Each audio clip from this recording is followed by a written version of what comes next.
People often ask me, out of every sound I have ever recorded, which one frightened me the most?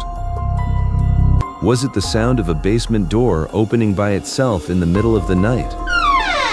The sound of a woman crying from inside an abandoned house? Or the sound of footsteps running behind me, even though when I turned around, the hallway was completely empty? No. The sound that frightened me most was silence. A thick kind of silence. No insects, no leaves, no wind, not even the sound of my own breathing. I heard that silence once. In a bare circle of earth deep in the woods of North Carolina. A place locals call Devil's Tramping Ground. And if you have ever heard the legend that the devil walks there at night, I suggest you do not laugh. The samples in Pirate Ethanolation that the devil walks there at night, I suggest you do not laugh. The samples in Pirate Ethanolation that the devil walks there at night, because I once placed a recorder in the center of that circle. And the next morning, the device had not only been moved outside the circle, it had recorded footsteps, slow, heavy, circling around me, while I was sleeping in a hotel more than 6 miles away. Devil's Tramping Ground is a real place in Chatham County, North Carolina, often described as a strange bare circle in the woods, roughly 40 feet in diameter, tied to the legend that the devil walks around it at night. NCpedia records the site as being about 10 miles from Siler City in western Chatham County. Local legend says that objects left inside the circle overnight are often moved or gone by morning. Visit North Carolina also identifies the site near Harper's Crossroads in Bear Creek, North Carolina, and mentions stories about animals avoiding the area, objects being moved overnight, and visitors being advised to respect the site because it is on private land. A Legends and Lore marker from the William G. Pomeroy Foundation also records the legend of the Bear Circle, where the devil's angry tramping is believed to cause supernatural phenomena. My name is Evan Miller. I am not a psychic. I am not a ghost hunter. I am not the kind of person who believes in over-decorated stories designed to scare tourists. I am a sound technician. My job is simple. I record things most people never notice. Wind passing through cornfields. Footsteps across old wooden floors. Water dripping inside a concrete tunnel. Insects moving through a forest at 2 in the morning. Those sounds later end up in documentaries, podcasts, independent horror films, and sometimes television specials about haunted places. I never cared whether a place was actually haunted. I cared whether the audio was clean, no distortion, no wind clipping, no trucks passing on the road, no giggling strangers ruining the take. That was why I was hired for a small documentary project about Southern folklore. The producer was Mara Collins, a woman in her early 40s with short hair, a quick way of speaking, and a brown leather notebook she seemed to carry everywhere. Mara did not believe in ghosts, but she believed in the power of stories. "Evan," she said on our first call, "I do not need you to prove there is a devil out there. I just need you to record one night at the site." "You mean forest ambience?" "Not just forest ambience." "Then what exactly do you want?" Mara went quiet for a few seconds. Then she said, "I want to hear whether that circle is really as silent as people say." I took the job. Not because I was curious, because the pay was good. 3 days in North Carolina, 1 daytime survey, 1 night with unattended equipment, 1 morning to retrieve the data. It sounded so simple that I barely read the location file. That was my first mistake. We arrived in Chatham County on an October afternoon. It had not rained, but the ground was damp, as if the woods had been holding a week's worth of moisture under the leaves. Tall trees lined both sides of the road, their bare branches scraping at the gray sky like thin fingers. Mara drove. I sat in the passenger seat with a bag of shotgun microphones, recorders, spare batteries, and 2 small motion sensors on my lap. In the back seat was Luis Ortega, a freelance camera operator. He was younger than both of us, around 26, always wearing a backward baseball cap and always making jokes whenever the mood got uncomfortable. The address actually has devil in the name? Luis asked. Mara glanced at the map. Devil Tramping Ground Road. Luis whistled. At least this place understands branding. Nobody laughed. When the car turned onto the smaller road, I saw the green sign on the shoulder, white letters on metal. Da Vile Tramping Gira DRD. It was almost too obvious. It should have made the whole thing feel silly. But in the fading afternoon light, that sign looked less like a tourist marker and more like a warning placed there for anyone who still knew how to be afraid. We met the land caretaker Caleb Horn near the gate. He was in his 60s, thin but sturdy, wearing a faded canvas cap and a brown jacket worn shiny at the elbows.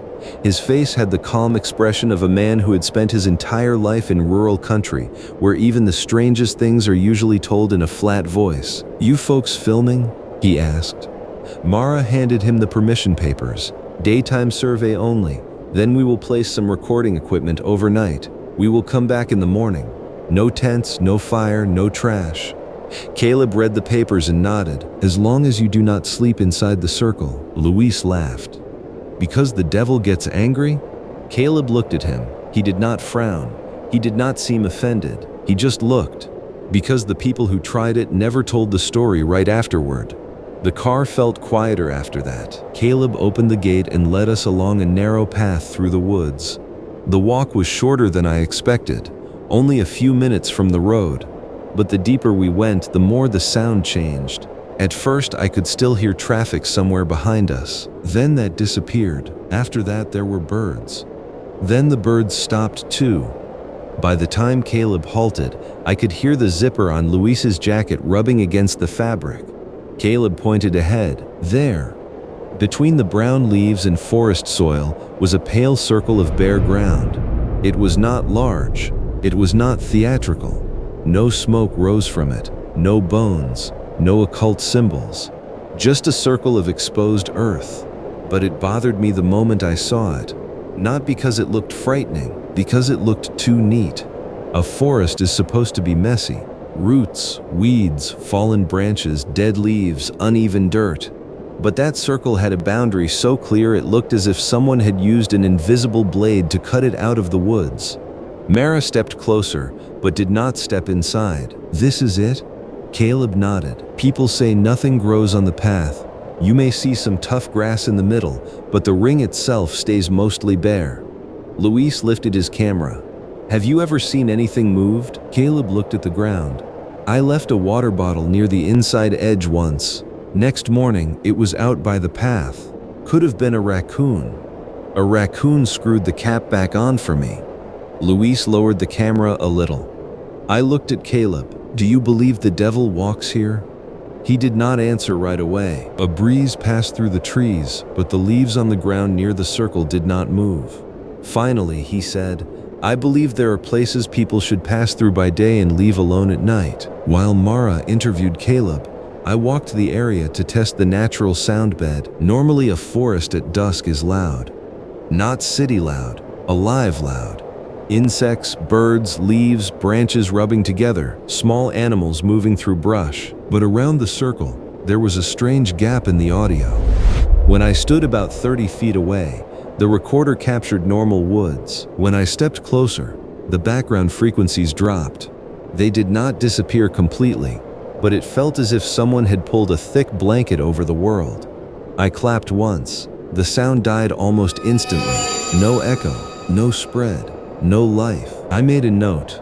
Dead acoustic pocket. Possible soil or terrain absorption. That was how I comforted myself. Anything strange can be made less frightening if you write it down in technical language. If you call it an acoustic phenomenon, it stops sounding like a curse. When I returned, Mara was asking Caleb about people who had tried to spend the night. He told her about tourists, college students, ghost hunters, and a few drunk locals who had once tried to pitch tents there. "Has anyone disappeared?" Mara asked. Caleb shook his head, not in the way the police count it. Mara frowned. "What does that mean?" He pulled down the brim of his cap. "Some people leave, but not the same way they came. That sentence did not make it into the official interview. Mara told Luis to cut because the camera battery was low. But I was still recording with my handheld unit, and I still have that sentence. Some people leave, but not the same way they came. Before sunset, we prepared to leave the area. I placed 3 devices, one main recorder just outside the circle, pointing inward, one backup recorder strapped to a tree, one small motion sensor near the northern path. Mara wanted a recorder in the center of the circle. Caleb did not like that. "Do not put anything in the middle," he said. "We need center data," Mara replied. "Then set it near the edge." "Why?" Caleb looked at her. "Because if you set it in the middle, you will have to step in tomorrow morning to retrieve it." Mara gave him a polite smile. "I am not superstitious, Mr. Horn," Caleb answered quietly. "This place does not need you to believe." In the end, Mara placed a small recorder in the center of the circle. It was black, about the size of a palm, with a strip of reflective tape so it would be easy to find in the morning. As she bent down to set it in place, I saw her face change for a second. "You okay?" I asked. Mara stood up too quickly. "Yes, just a little dizzy." Luis pointed the camera at her. "How did it feel to step into the circle?" Mara looked down at her shoes. Then she looked toward the trees, like someone was standing directly behind me. Nobody said anything, because all of us were standing in front of her. We left Devil's Tramping Ground before full dark. Caleb locked the gate. On the drive back, Mara was unusually quiet. Luis tried a few jokes, but no one responded. Our hotel was not far away, a 2-story roadside place with a glowing vending machine outside the corridor and the stale smell of old coffee in the lobby. I went to my room, backed up the daytime survey files, and checked the equipment list. Around 9 that night, someone knocked on my door. I opened it. Caleb was standing in the corridor. No cap. His white hair was messy from the wind. "Are you looking for Mara?" I asked. "I am looking for you." I let him in. Caleb carried a small black notebook, so old the corners had worn soft. "This was my father's," he said. "He kept notes on things that happened around the land, not for publication, just to remember." I took the notebook. "Why give it to me?" "Because Miss Collins will not listen." I did not know what to say. Caleb pointed at the notebook. "If your equipment records footsteps tonight, do not play them back in a closed room." I laughed before I could stop myself. He did not, so I stopped too. "Why?" Caleb looked toward the window. Outside, the parking lot sat under yellow lamps. "Because some sounds are not only heard, they are answered." I wanted to ask more, but he was already standing. Before he left, he said one more thing. "If Ms. Collins says tomorrow morning that she dreamed of a woman in a white dress, do not let her step into the circle a second time." My skin went cold. "What did you say?" Caleb looked at me with tired eyes. "That place does not show itself the same way to everyone." Then he left. I closed the door and stood still for a long time. Then I opened the notebook. The first pages were scattered entries about weather, visitors, and objects left inside the circle. The dates stretched across many years. One line was written in pencil. Naisef, 3 stones placed in the center, found in a row outside the south path at dawn. Another page. Amoir's hunting dog refused to enter, barked at the empty ground, tail tucked after. Another, 2 college boys slept overnight. One woke at 3:17 a.m. and said someone was walking around the tent. The other heard nothing, but woke with pale dirt on his feet, though he slept inside a bag. I flipped faster. Near the end, the handwriting grew shakier. One entry was underlined several times. "It does not walk around the ground. It walks around the one it chooses." I read that sentence 3 times. Then I closed the notebook. I told myself every rural old man has strange records somewhere. But I did not sleep deeply that night. A little after 3 in the morning, I woke because my phone buzzed. A text from Mara. One sentence. "Do you hear footsteps in the hallway?" I sat up sharply. The room was quiet. I walked to the door and looked through the peephole. The hallway was empty. The yellow light flickered softly. No one was there. I texted back. "No. Are you okay?" Mara did not answer. A minute later, I heard a sound, not from the hallway, from my laptop. The sleeping screen suddenly lit up. My audio software opened by itself. A WAV file appeared on the screen. Its name was DTG-0317.wav. I stood frozen. That was the recorder placed in the center of the circle. The device was still in the woods. No one had retrieved the memory card. No one had connected it to my laptop, and the file was playing by itself. From the laptop speakers came a faint hiss, then wind, then silence. After that, a footstep. Heavy, heavy, slow, dragging across dry earth. Then a second step, then a third. It was not walking straight. It was circling. I stared at the waveform. Each footstep came at almost perfect intervals, as if something was walking around the microphone. I lunged to kill the sound, but before my finger reached the keyboard, another sound came through the file. A woman's voice, far away, very small, as if speaking from beneath the ground. Do not let her remember. The screen went black. The room fell into darkness. The next morning, Mara said she had never sent that text. Her phone had no message history from 3:17. She insisted she had slept straight through until 6, but she looked terrible. Dark circles under her eyes, pale lips, a faint red mark on her left wrist as if someone had grabbed her hard. I asked if she had dreamed anything. Mara stopped stirring her coffee. No. The answer came too quickly. Louise sat across from us, eating toast and checking camera batteries. What about you, Evan? You look like you just saw a hospital bill. I did not tell them about the audio file, not because I wanted to hide it, because I was afraid saying it out loud would make it more real. We met Caleb at the gate at 8 that morning. He looked at Mara longer than usual. Did you sleep? Mara said, fine. Caleb said nothing else. When we reached the circle, the entire group stopped. The recorder at the outer edge was still where I had placed it. The recorder strapped to the tree was still running. The motion sensor still blinked.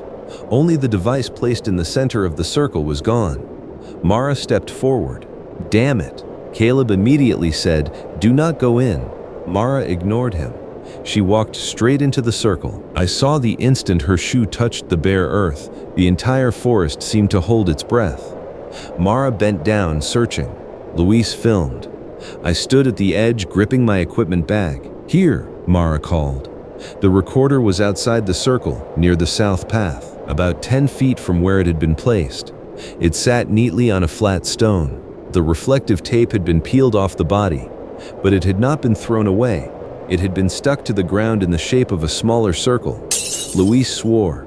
Somebody came in here last night. Caleb looked around. No footprints. He was right. The earth around the device was smooth.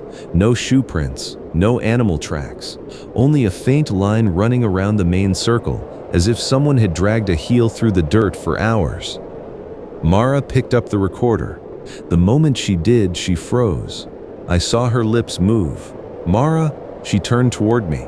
For one very brief second, her eyes looked empty.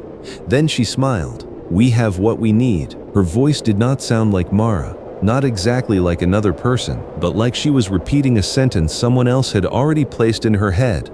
I suggested we leave immediately. Mara agreed. Caleb walked last. Before we left the woods, he leaned close to me and said, "You heard the file." I did not ask how he knew. I just nodded. Caleb sighed. "If there is a voice on it, do not give it to her." Why? He looked at Mara walking ahead. Because she may not be the one being warned. Then who is? Caleb said, "You." We returned to the hotel. Mara wanted to hear the file immediately in her room. I told her I needed to back it up first, check for distortion, filter noise, and sync the timecode. That was half true. The other half was that I did not want to open the file while she was present. Luis was excited. If there are real footsteps on this thing, we can sell the documentary tomorrow. Mara did not smile. We are not selling it. What? Not yet. I need to hear everything first. I looked at her. Mara, are you okay? She looked at me, and for a moment I saw something wrong in her eyes. They had not changed color. It was nothing cheap or theatrical. It was simply that she was not looking at my face. She was measuring the distance between me and whatever she seemed to think was standing behind me. "Have you ever gone back to a place you know you have never been?" she asked, "but your body remembers the way?" Luis frowned. "That sounds like an indie film tagline." Mara turned to him. "Could you shut up for once?" The room went still. Mara had never spoken to Luis like that. I took the excuse of checking equipment and carried all the memory cards back to my room.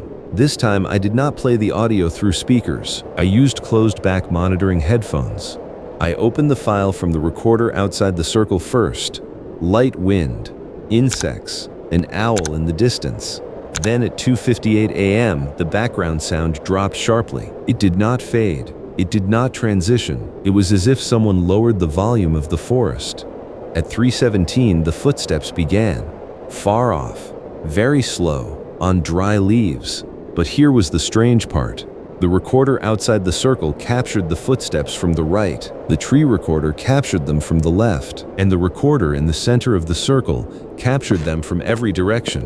I opened the center file. This time it did not appear by itself. It was on the card. I watched the waveform. From 3:17 to 3:43, the footsteps were steady. Not fast, not slow. One circle, two circles, three circles. Then a long scraping sound, like fingernails moving gently across the recorder casing. Then the woman's voice. "Do not let her remember." I played it again.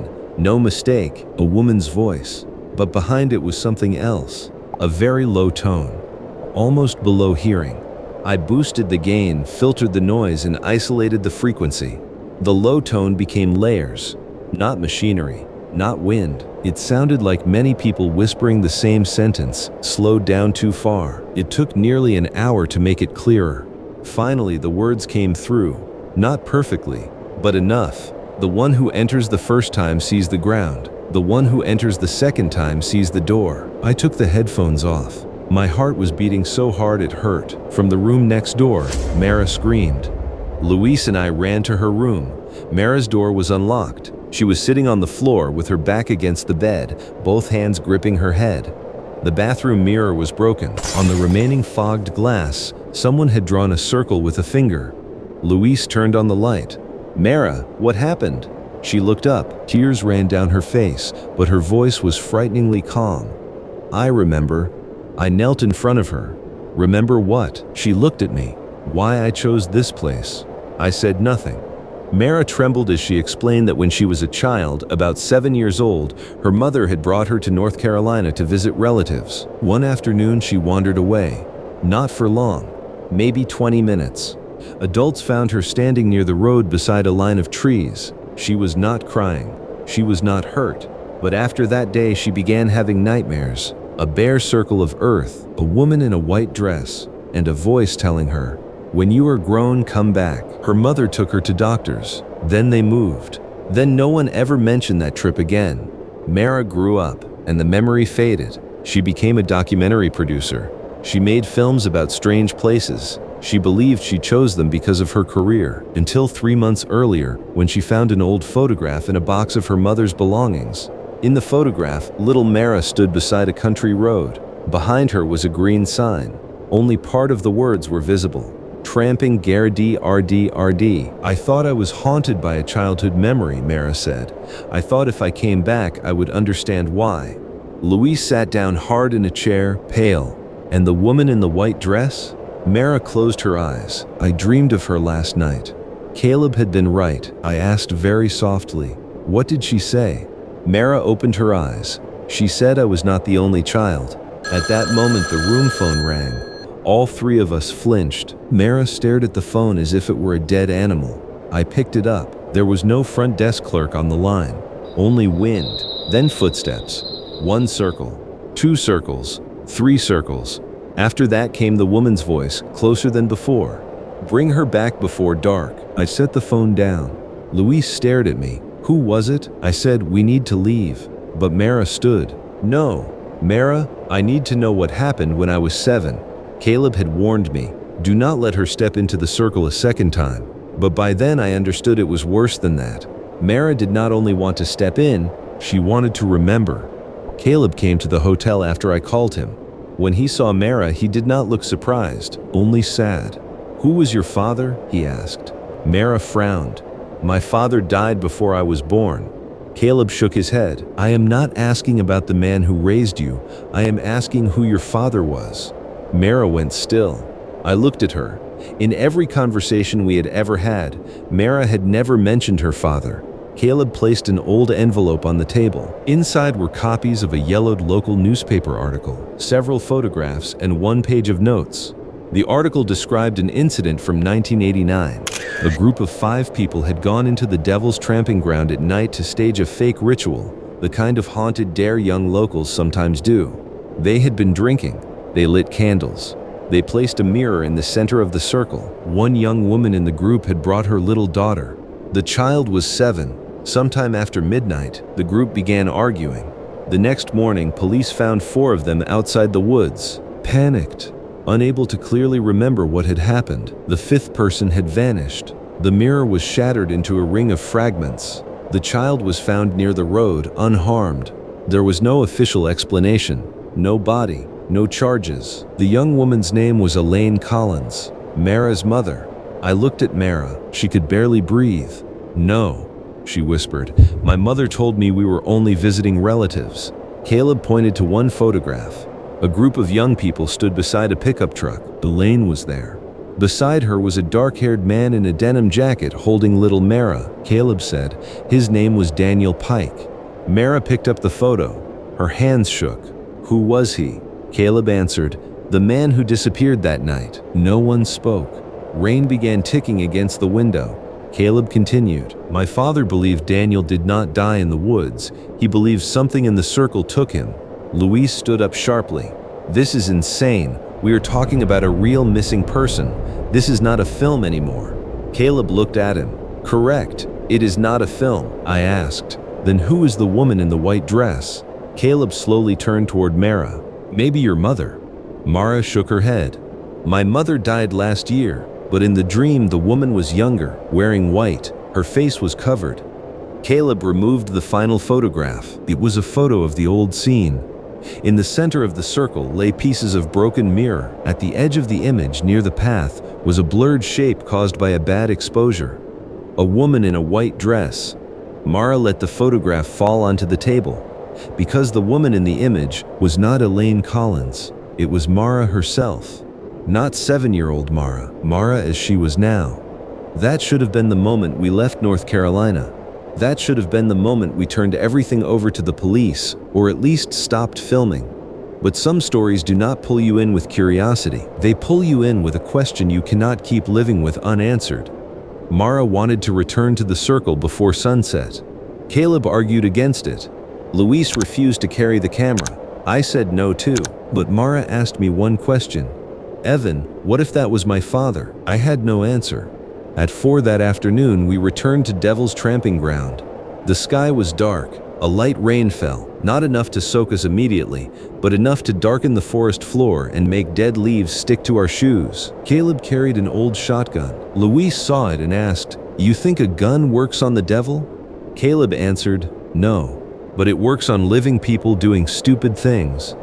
This time the forest had sound. Insects buzzing, birds calling far away, small branches breaking under our feet. But when the bear circle appeared, everything faded again. Mara stood at the edge. I held her arm. Only from outside. She nodded, but her eyes were not on me. They were fixed on the center. There, on the bare earth, was something that had not been there that morning. An old hand mirror. Its glass was cracked from the center outward like a spider web.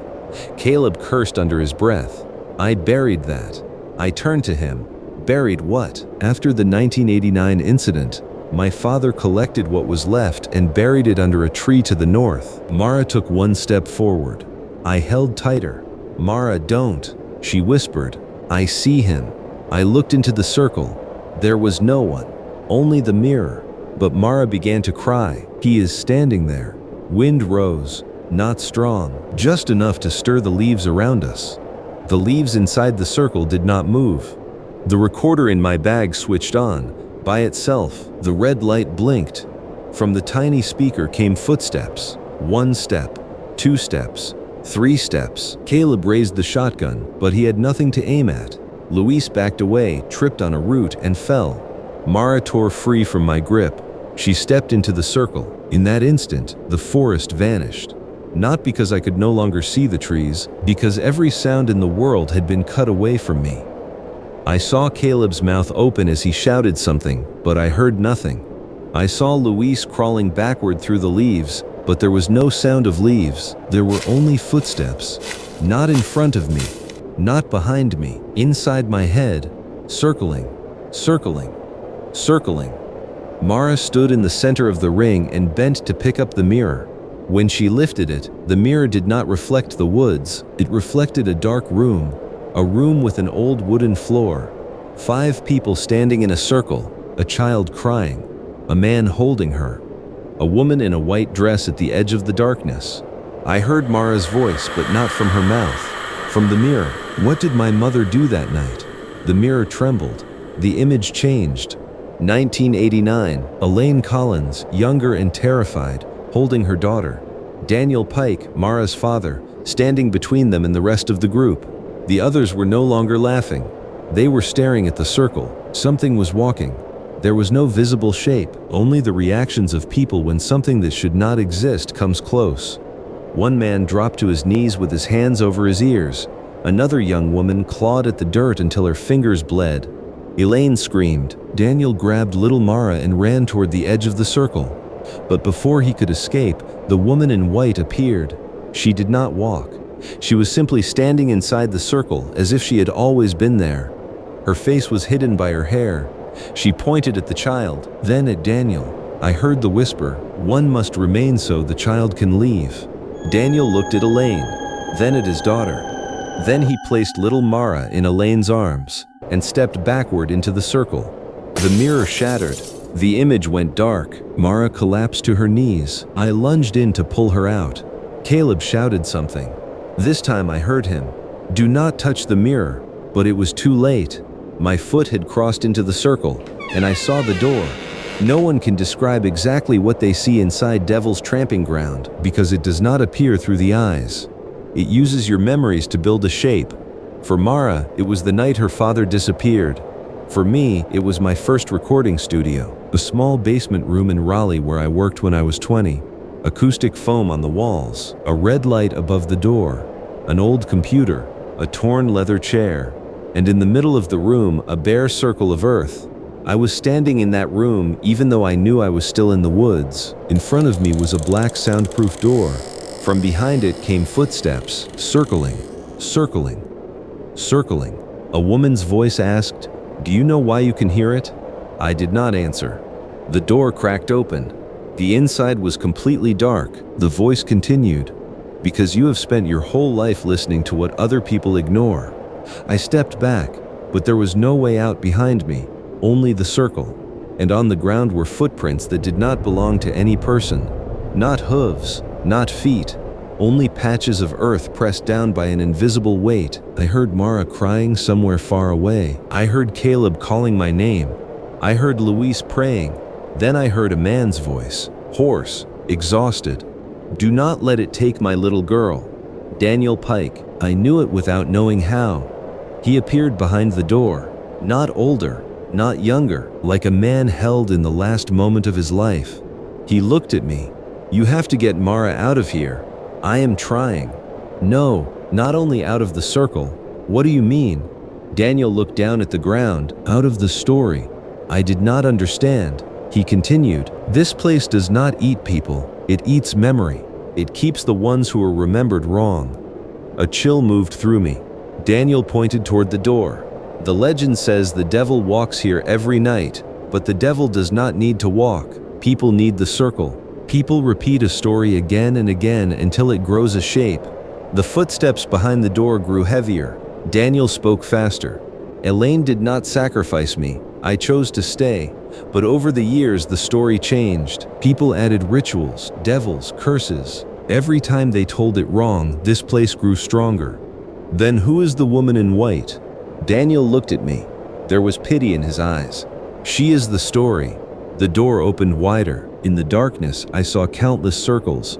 Each one was a different version, a place where the devil walks, a place where old rituals were done, a place where a UFO landed, a place cursed by witches, a place of disappearances, a place where objects are thrown out by morning. Each story added another layer. Each person who came there out of curiosity brought their own fear. And the thing in the circle learned to wear those fears like clothing. Daniel said, "Do not let Mara make the film." I understood. Our documentary would not explain the legend. It would feed it. It would put Devil's Tramping Ground into the ears of thousands, maybe millions. Every listen would become another circuit of footsteps. Every imagination another mark pressed into the earth. I asked, "How do we stop it?" Daniel looked at the recorder in my hand. "Erase the sound." "That's all?" "No. You must also let her believe her father was not abandoned." The door shook. A pale hand reached out of the darkness. No nails, no wrinkles, like the hand of a doll soaked too long beneath the dirt. Daniel turned and braced himself against the door. "Go!" I blinked, and the forest returned. I was lying half inside the circle. Caleb had me by the collar. Luis was pulling Mara. The rain came down harder. The mirror lay broken on the ground. My recorder was beside it, still recording. From its small speaker came many voices whispering. Not the devil, not the woman, our own voices. "Luis, somebody came in here last night." "Mara, I need to know." "Me?" The sound that frightened me most was silence. "Caleb, this place does not need you to believe." The lines repeated, overlapping, warping into a ritual we had not known we were performing.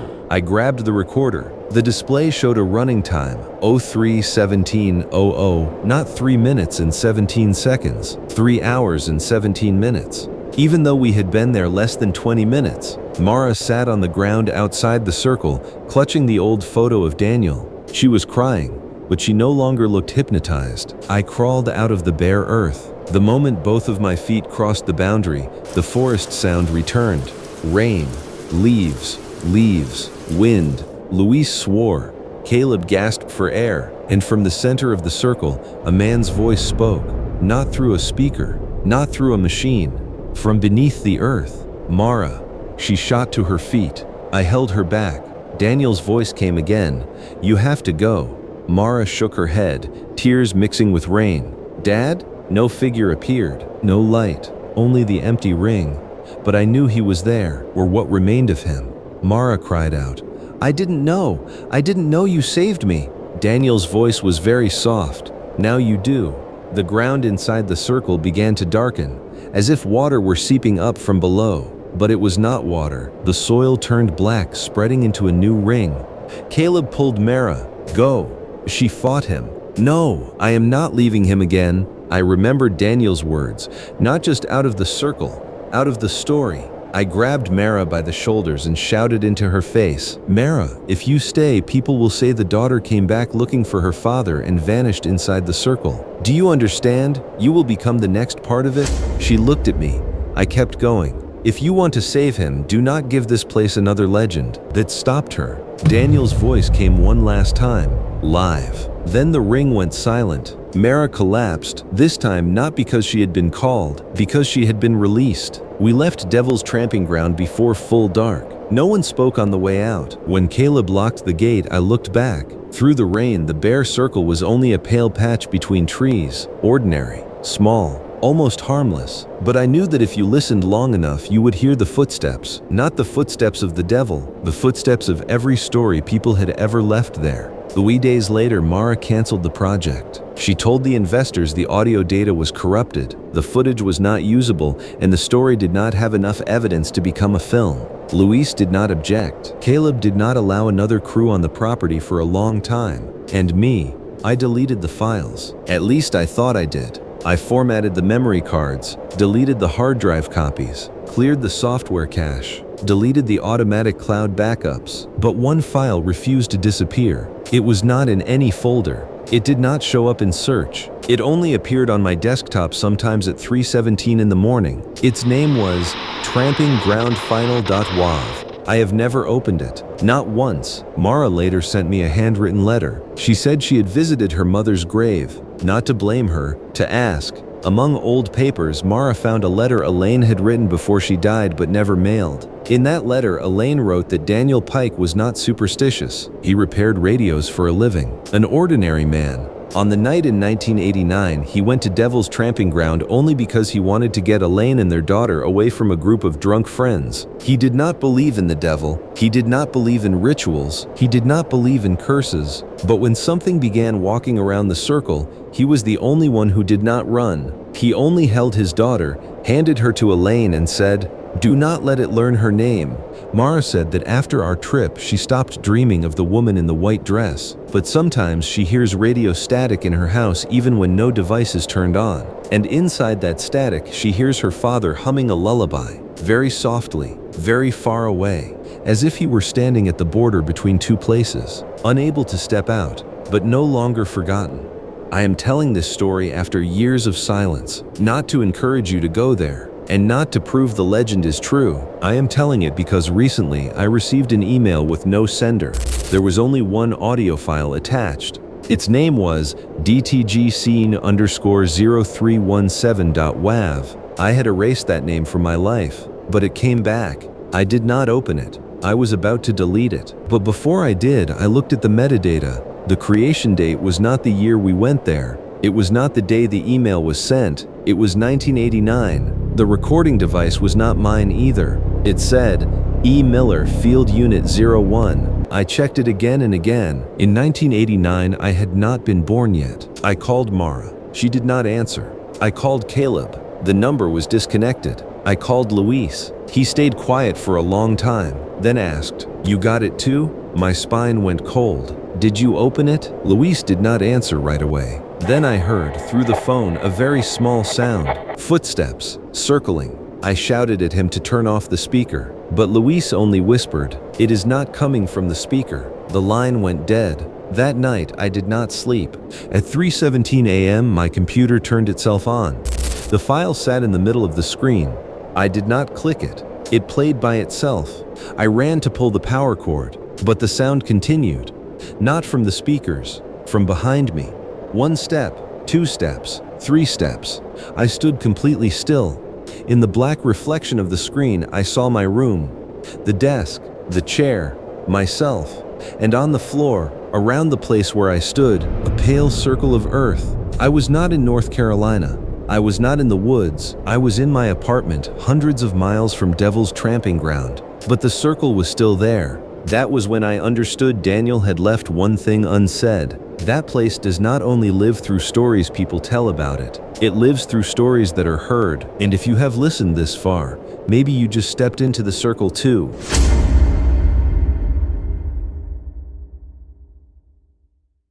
If one night at exactly 3:17 a.m. you wake up and your room is so silent that you can no longer hear the refrigerator, the air conditioner, or the cars outside, do not turn on the light right away. Do not call anyone's name.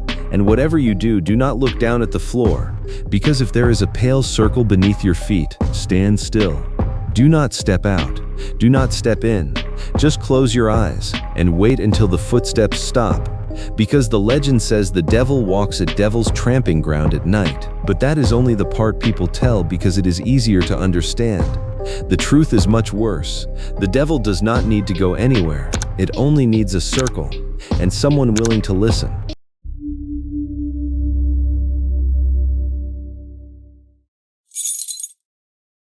There is one piece of advice the people of Marfa often give first-time visitors who come to see the lights.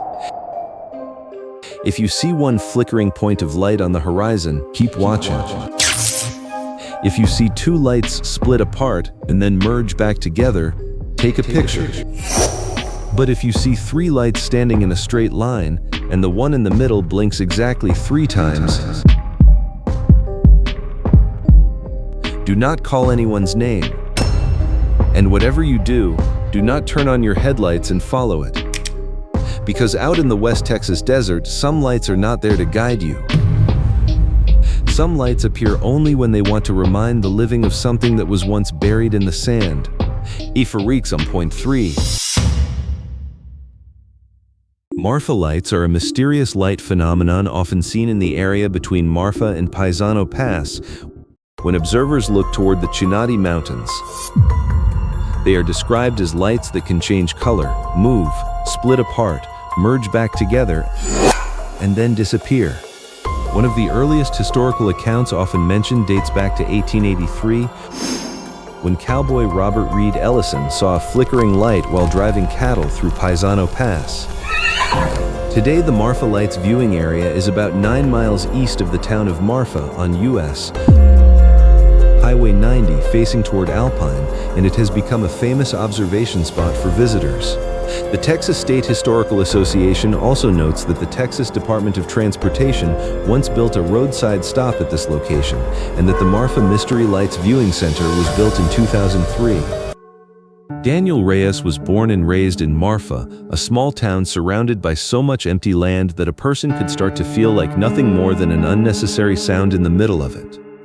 By daylight, Marfa looked peaceful: a few coffee shops, a few art galleries, white walls glowing under the hard Texas sun.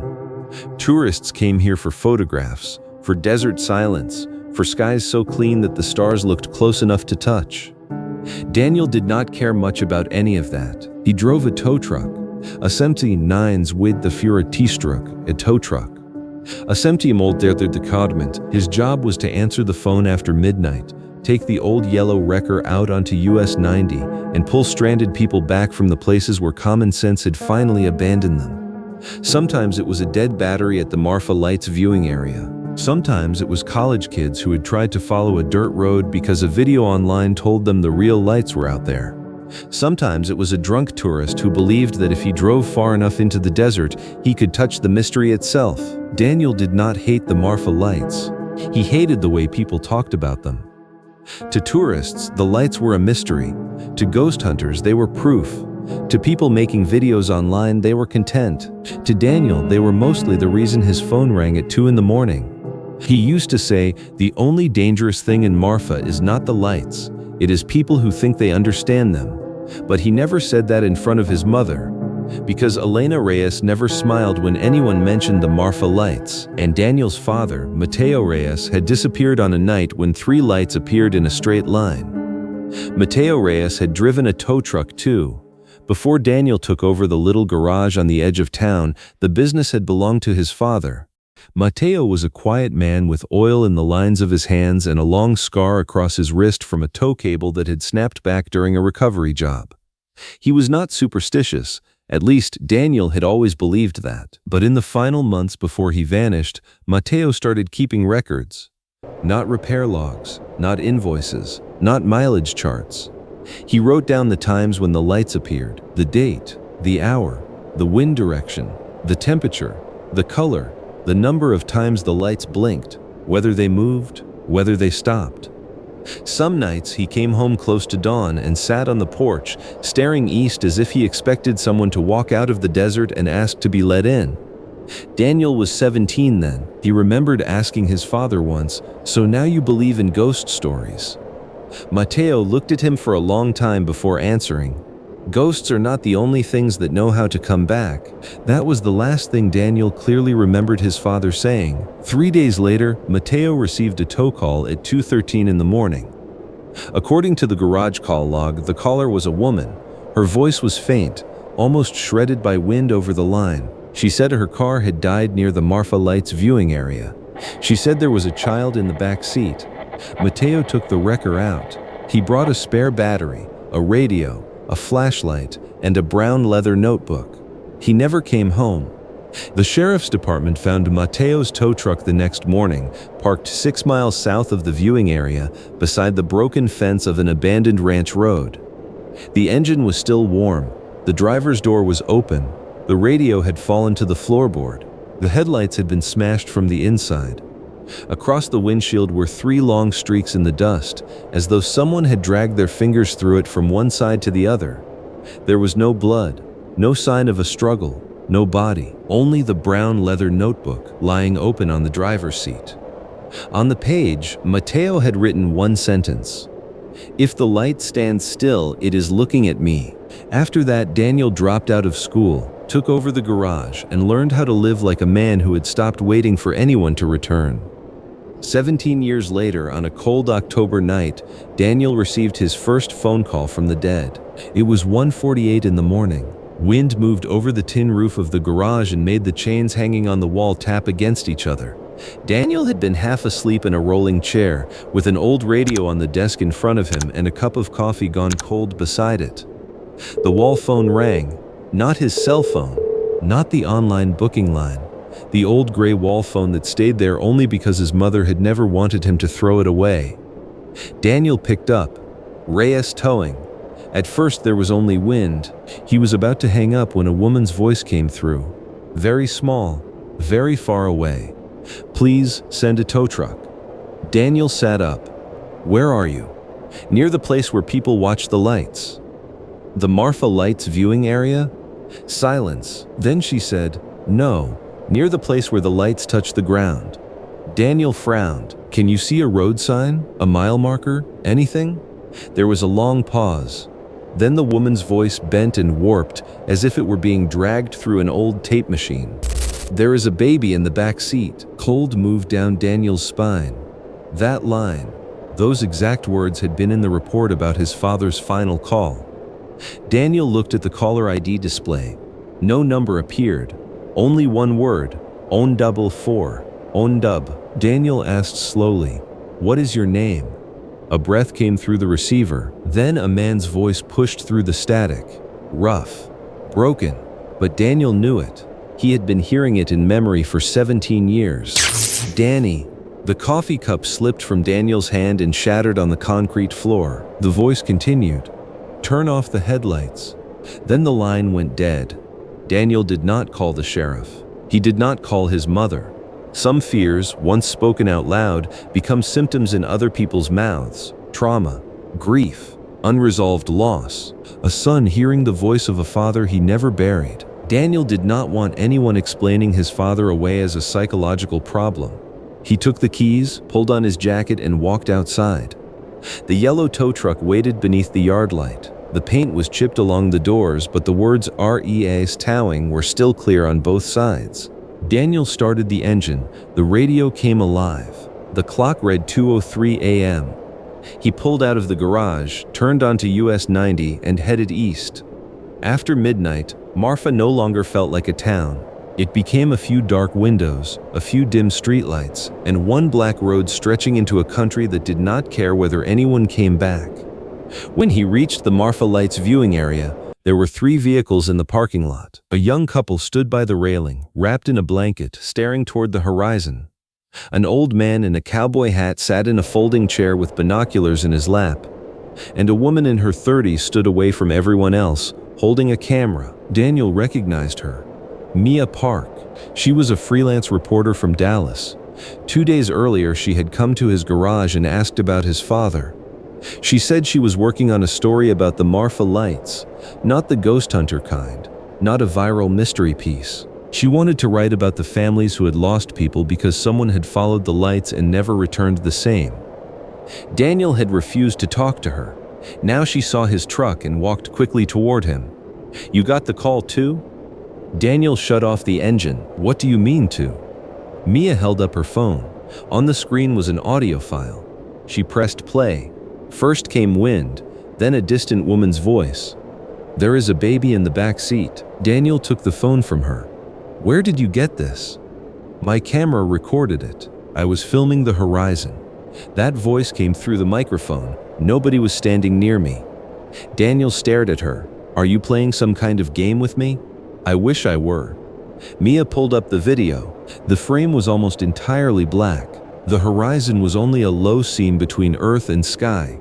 Then one point of light appeared, white with a yellow edge. It blinked. Once, twice, 3 times. Then a second light came onto its left. Then a third. 3 lights in a straight line. They did not move. They did not split apart. They did not fade. They stood there like 3 eyes opening in the dark. Behind them, the old man in the cowboy hat spoke without turning around. Do not look at them too long. Daniel turned. What did you say? The old man lowered his binoculars. Some lights come out for the living to see. Some lights come out looking for the dead who were never buried right. Mia stepped closer. You've seen them before. The old man gave a dry laugh. Girl, in Marfa, you do not ask who has seen the lights, you ask who the lights have seen. Daniel had no patience for riddles. He returned to the truck, switched on the radio, and scanned the old garage channels. Static filled the cab. Then something tapped through the speaker. 3 short clicks. Daniel froze. That was the signal Mateo used when the radio connection was weak. 3 taps meant, "Do you hear me?" Daniel grabbed the microphone. "Who is this?" The static stretched. Then Mateo's voice came through. "Danny, you are late." Mia stood outside the open door, her face gone pale. Daniel squeezed the microphone so hard his knuckles turned white. "Dad, where are you?" Silence. Then Mateo said, "In the place where I should have taken you back." At that moment, the 3 lights on the horizon began to move. Not left, not right. Toward them. The old man stood up so fast his folding chair fell behind him. "Do not follow them." Daniel looked at him. "What do you know?" The old man shoved his binoculars into a canvas bag. His voice dropped. "I knew your father. Mateo once asked me the same kind of question you are about to ask. He wanted to know whether there was a way down toward Mitchell Flat without going through a ranch gate." Mitchell Flat? South of here, where some people believe the real lights appear. But listen to me, Daniel. There are things out there that do not want to be found. Daniel stepped closer. "Do you know where my father went that night?" The old man studied him. "Your father did not go looking for the lights. He went to return what he had taken." The words landed like a stone in Daniel's chest. "Taken what?" The old man did not answer. In the distance, the 3 lights separated. The one on the left turned a faint red. The one on the right became blue-white. The one in the center stayed yellow, the color of the warning beacon on Mateo's old tow truck. Daniel went back to the driver's seat. Mia caught his arm. "What are you doing?" "Going to see. He just told you not to follow them." Daniel looked at her, his eyes wet but hard. "I have spent 17 years not following them." He pulled his arm free and climbed in. Mia hesitated only a few seconds before opening the passenger door. Daniel turned to her. "Get out." "No. This is not your story." Mia fastened her seatbelt. "My father disappeared on a road people told me had nothing strange about it. The more they explained it, the more I knew they were hiding the part that mattered. If you go, I go." Daniel said nothing. He switched on the headlights. The radio screamed with a burst of static. Mateo's voice shouted through the speaker. "Turn them off." Daniel killed the headlights. Darkness closed around the truck, but somehow he could still see the road. The 3 lights ahead were shining over a faint track in the sand, like a road that had never been printed on any map. Daniel shifted into gear. The tow truck rolled out of the parking area and down a dirt path behind the viewing site. Mia opened a map on her phone. The screen spun and failed to settle. The GPS showed them in an empty patch of nothing. Then the signal disappeared. For nearly 10 minutes, neither of them spoke, only the tires grinding over stones, the wind striking the sides of the truck, and the radio breathing static between them. The deeper they drove, the more the modern world disappeared. No power lines, no new fences, no passing headlights on US 90. Only desert, only black sky, only 3 lights ahead. Mia looked through the windshield. "Are you sure this is a road?" Daniel did not answer, because he had just noticed something. The dirt beneath his tires held 2 old ruts, very old, and the distance between them matched the wheels of the old wrecker Mateo had driven the night he vanished. They stopped at a broken fence. A rusted metal sign hung from one rotten post. Daniel wiped the dust away. Only a few words could still be read. "Private road, no entry." Mia shone her flashlight over the ground. There were tire tracks, fresh ones, very fresh. Daniel knelt and touched the mark in the sand. The edges were still soft. "A vehicle came through here recently," Mia said. Daniel looked beyond the fence. The 3 lights were gone. Nothing remained but darkness. Then, somewhere deep inside the fenced land, a horn sounded once. Short, familiar, the horn of a Reyes tow truck. Daniel ducked through the broken fence. Mia followed. They walked another 300 yards before they saw it. A yellow tow truck stood in the middle of a dry wash. Its roof beacon blinked slowly. Daniel could not breathe. It was Mateo's truck. There was no mistaking it. The old Reyes towing letters were faded across the door. The dent near the left side was still there, the dent Daniel had made when he was 16 and backed it into an oil barrel. But that truck had been found 17 years ago. The family had sold the wreck to a salvage yard in Alpine after the investigation ended. It could not be here. It could not be whole. It could not still have a working beacon. Daniel stepped closer. "Mia, stay back." He opened the driver's door. Inside, it did not smell like death. It smelled like old motor oil, mint cigarettes, and the cheap bar soap Matteo used every morning. On the driver's seat lay a brown leather notebook, the same notebook the sheriff had returned to the family. Daniel picked it up, but this time there were pages inside he had never seen. Matteo's handwriting shook across them. June 14, lights south, not like cars, not like a mirage. It stopped when I said her name. The next page read, July 2. Elena told me to burn the papers. She said if the boy ever learns the truth, he will leave us. Daniel turned the page. His chest tightened as if a hand had closed around it. August 19. Heard the woman on the radio again. She asked, "Where is my child?" Mia stood outside the door, reading over his shoulder. Daniel. He turned to the final page. Only one line had been written there. "Tonight I will take Danny back to the place where I found him. If the lights forgive me, maybe they will let me live." Daniel closed the notebook. The world seemed to pull away from him. I found him. Mia said nothing. Daniel searched the cab as if the answer might be hidden under the seat, behind the wheel, inside the glove box. He opened the glove box. Inside was an old plastic bag sealed with yellowing tape. He tore it open. A photograph fell into his lap. The picture had turned pale with age. It showed a young woman with brown hair standing beside a light blue station wagon. She was holding a newborn wrapped in a white blanket. On the back, someone had written, "Samuel, 3 weeks old, on the way to Marfa." Daniel found another folded piece of paper beneath it. A newspaper clipping. The headline had faded, but the words were still readable. Young mother and infant son missing en road to Marfa. The date was November 1988. Daniel had been born in 1988. At least, that was what Elena had always told him. Mia covered her mouth.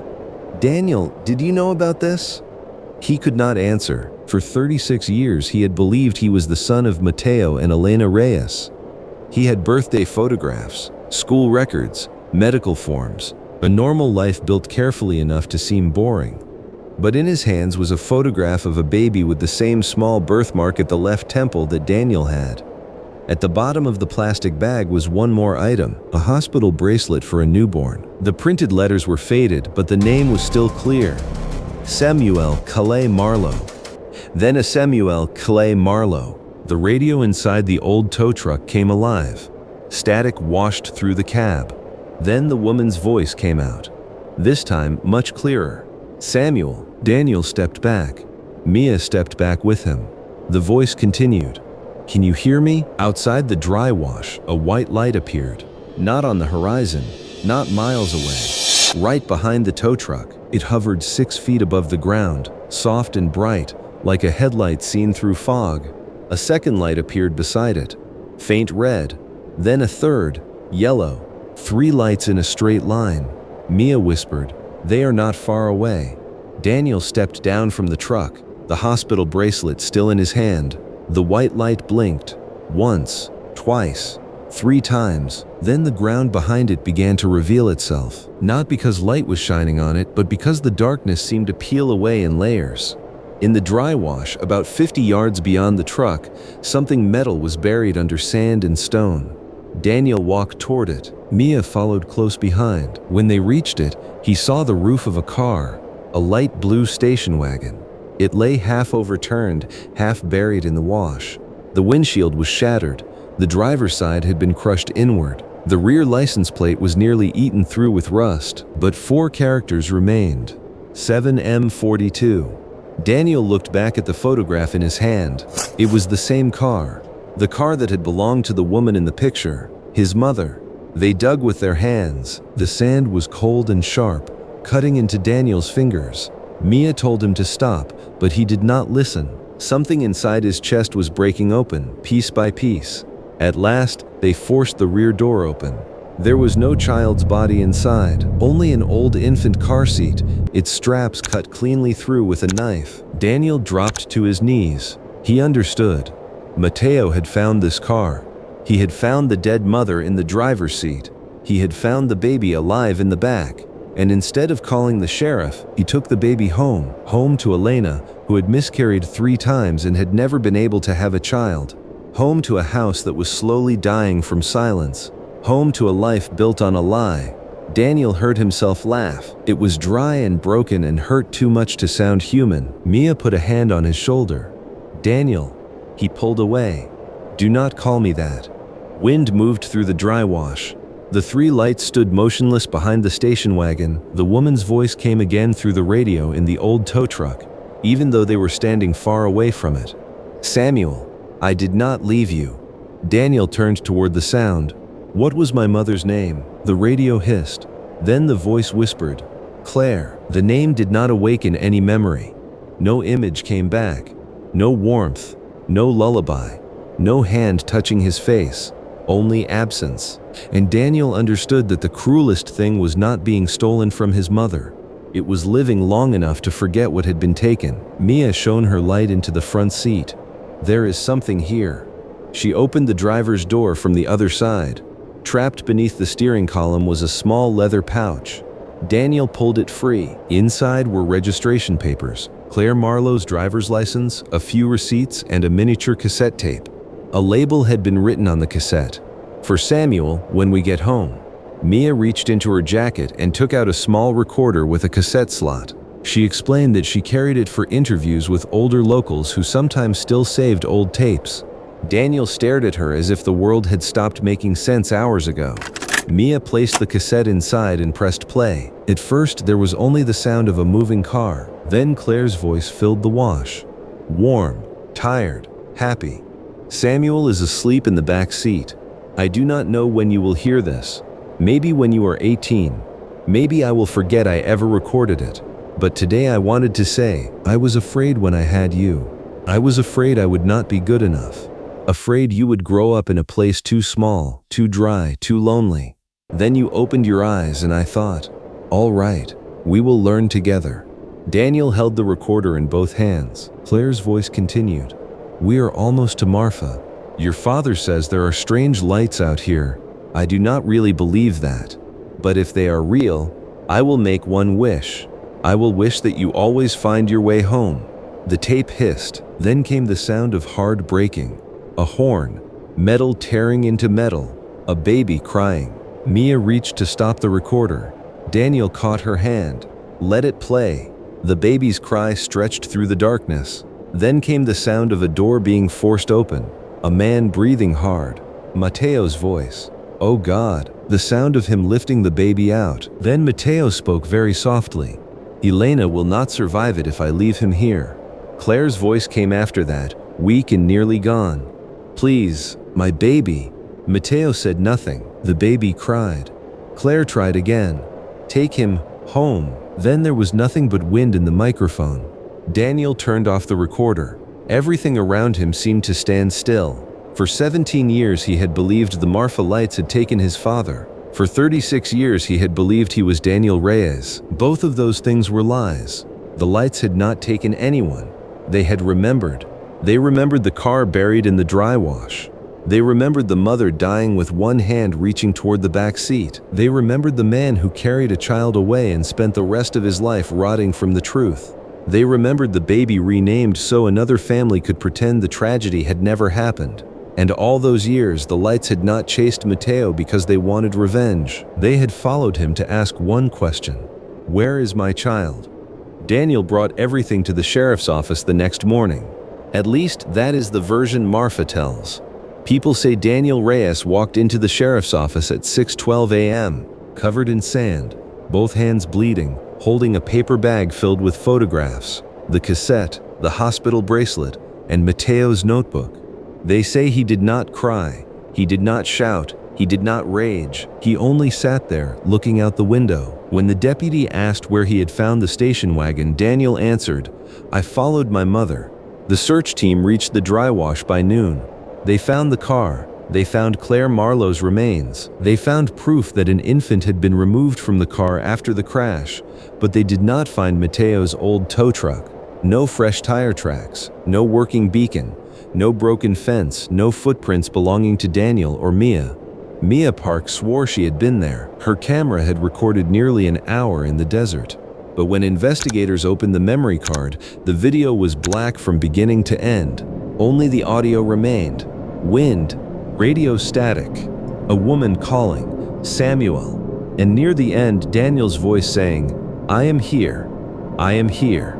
Then came 3 short taps. Tap, tap, tap.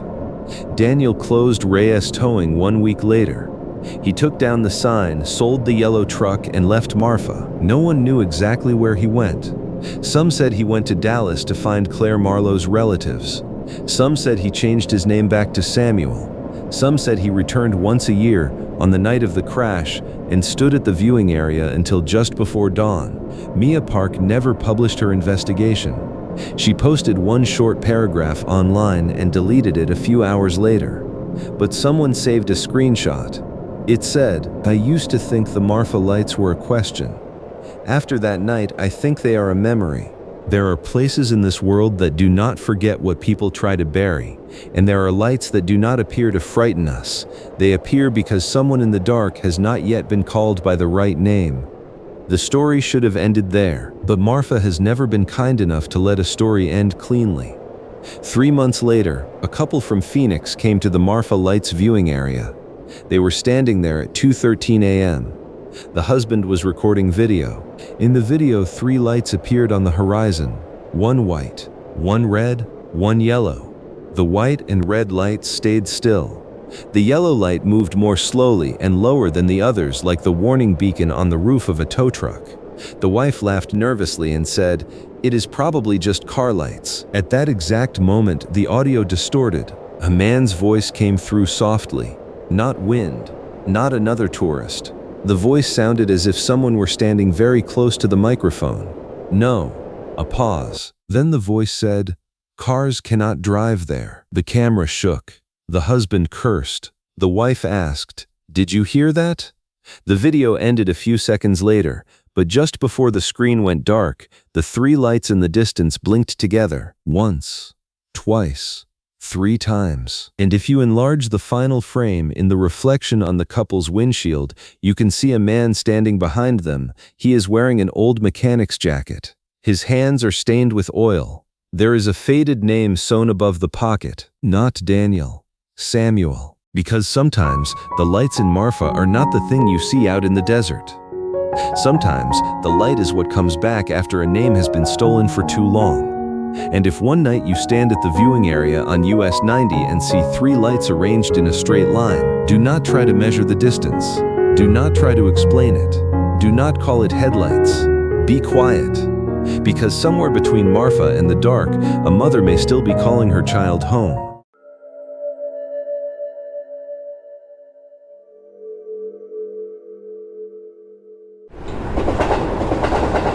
That night, Freight Train 417 should not have stopped inside Hoosick Tunnel. According to the schedule, it was supposed to enter the mountain at 2:13 a.m., spend about 10 minutes inside, and come out through the western portal in the cold mist of North Adams. It was a normal freight run, carrying ordinary containers. There was no special cargo, no hazardous load, and no order to slow down. But when the locomotive was already more than halfway through the tunnel, the train's communication system began to crackle hard. The engineer, a man named Wade Collins, heard a blast through his headset. It was not an explosion outside the train. It was not metal striking the rail. It was a deep, muffled detonation, as if it had come from somewhere inside the mountain itself. Then came the screaming. Not one person. Many people. There were men coughing. Someone was pounding against wood. Something metallic fell into water. And in the middle of all that chaos, a hoarse voice kept repeating the same words. Lower the ladder. There are still men down here. Copy that. Wade Collins pulled the emergency brake. The train shrieked inside the dark. The freight cars behind him slammed together one after another. The locomotive light swept across the wet stone walls. Dust, vapor, and diesel haze clung to the windshield. For a few seconds after the train stopped, Wade heard only the engine. Then, in the darkness ahead, about 40 yards in front of the locomotive, something flickered. An orange light, like fire. Wade blinked. The light vanished. He called dispatch. "This is 417. I'm inside Hoosick. There may be people in the tunnel." The other end stayed silent for a moment. Then the dispatcher answered, "There are no maintenance crews inside tonight." Wade stared at the rails ahead. The darkness inside Hoosick Tunnel was thicker than any darkness he had ever seen. It did not feel like an empty space without light. It felt like a thing lying there, cold and patient, waiting. He swallowed. "Then who just screamed through my radio?" No one answered. Only another explosion came through his headset. This time it was clearer. And after that blast, a voice whispered very close to his ear, "Don't let it get out."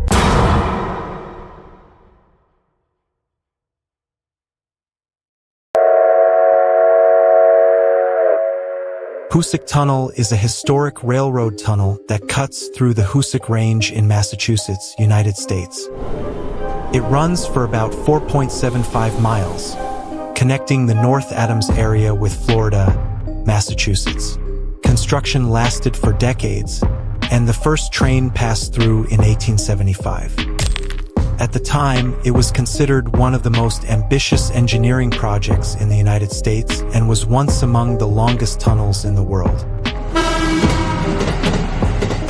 The tunnel also earned the grim nickname the Bloody Pit, because nearly 200 workers died during its construction.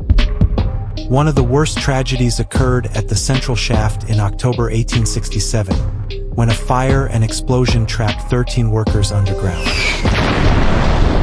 The men eventually died below the mountain. Over the years, local legends have spoken of moans, screams, strange lights, and shadowy figures inside the tunnel after those disasters. Caleb Harper received the call at 2:41 in the morning. He had fallen asleep on an old sofa in his small North Adams apartment.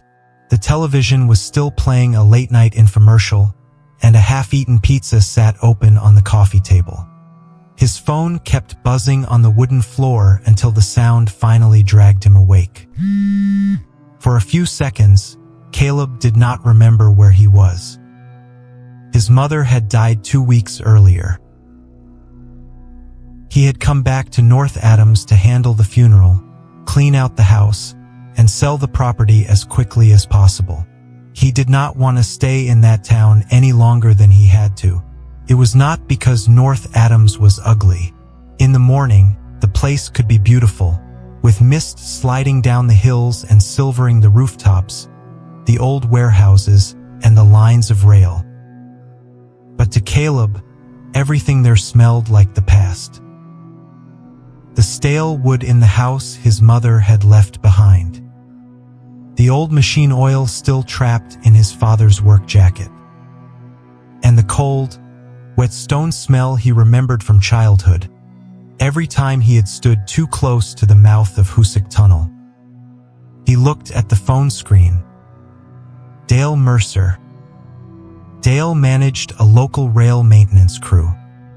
He had worked with Caleb's father before the old man died. When Dale heard Caleb was back in town, he had offered him a few temporary electrical inspection shifts because the crew was short-handed. Caleb had worked railway signal systems in Vermont. He understood cabinets, sensors, relays, old receivers, bad wiring, and the kind of equipment that always failed at the worst possible hour. He answered. "Caleb." Dale's voice sounded rough and urgent. "Can you get to the east portal?" Caleb sat up and rubbed his eyes. "Now? Right now? What happened?" Freight 417 stopped inside Hoosick. The engineer reported an explosion and people screaming through the radio. Caleb went quiet. Outside the window, the town slept under a thin layer of fog. Yellow streetlights glowed against the glass, reflecting his own face back at him.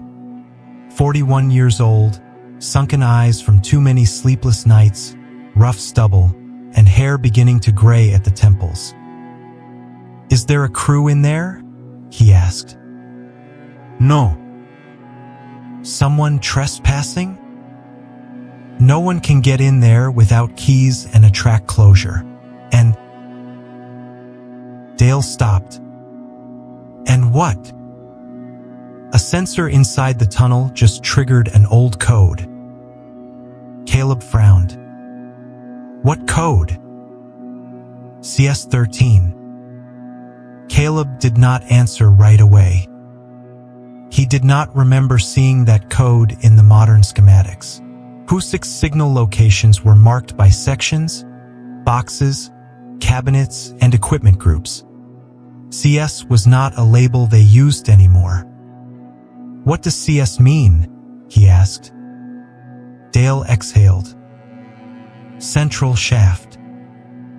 In the apartment, the television suddenly went quiet, as if someone had turned the volume down from across the room.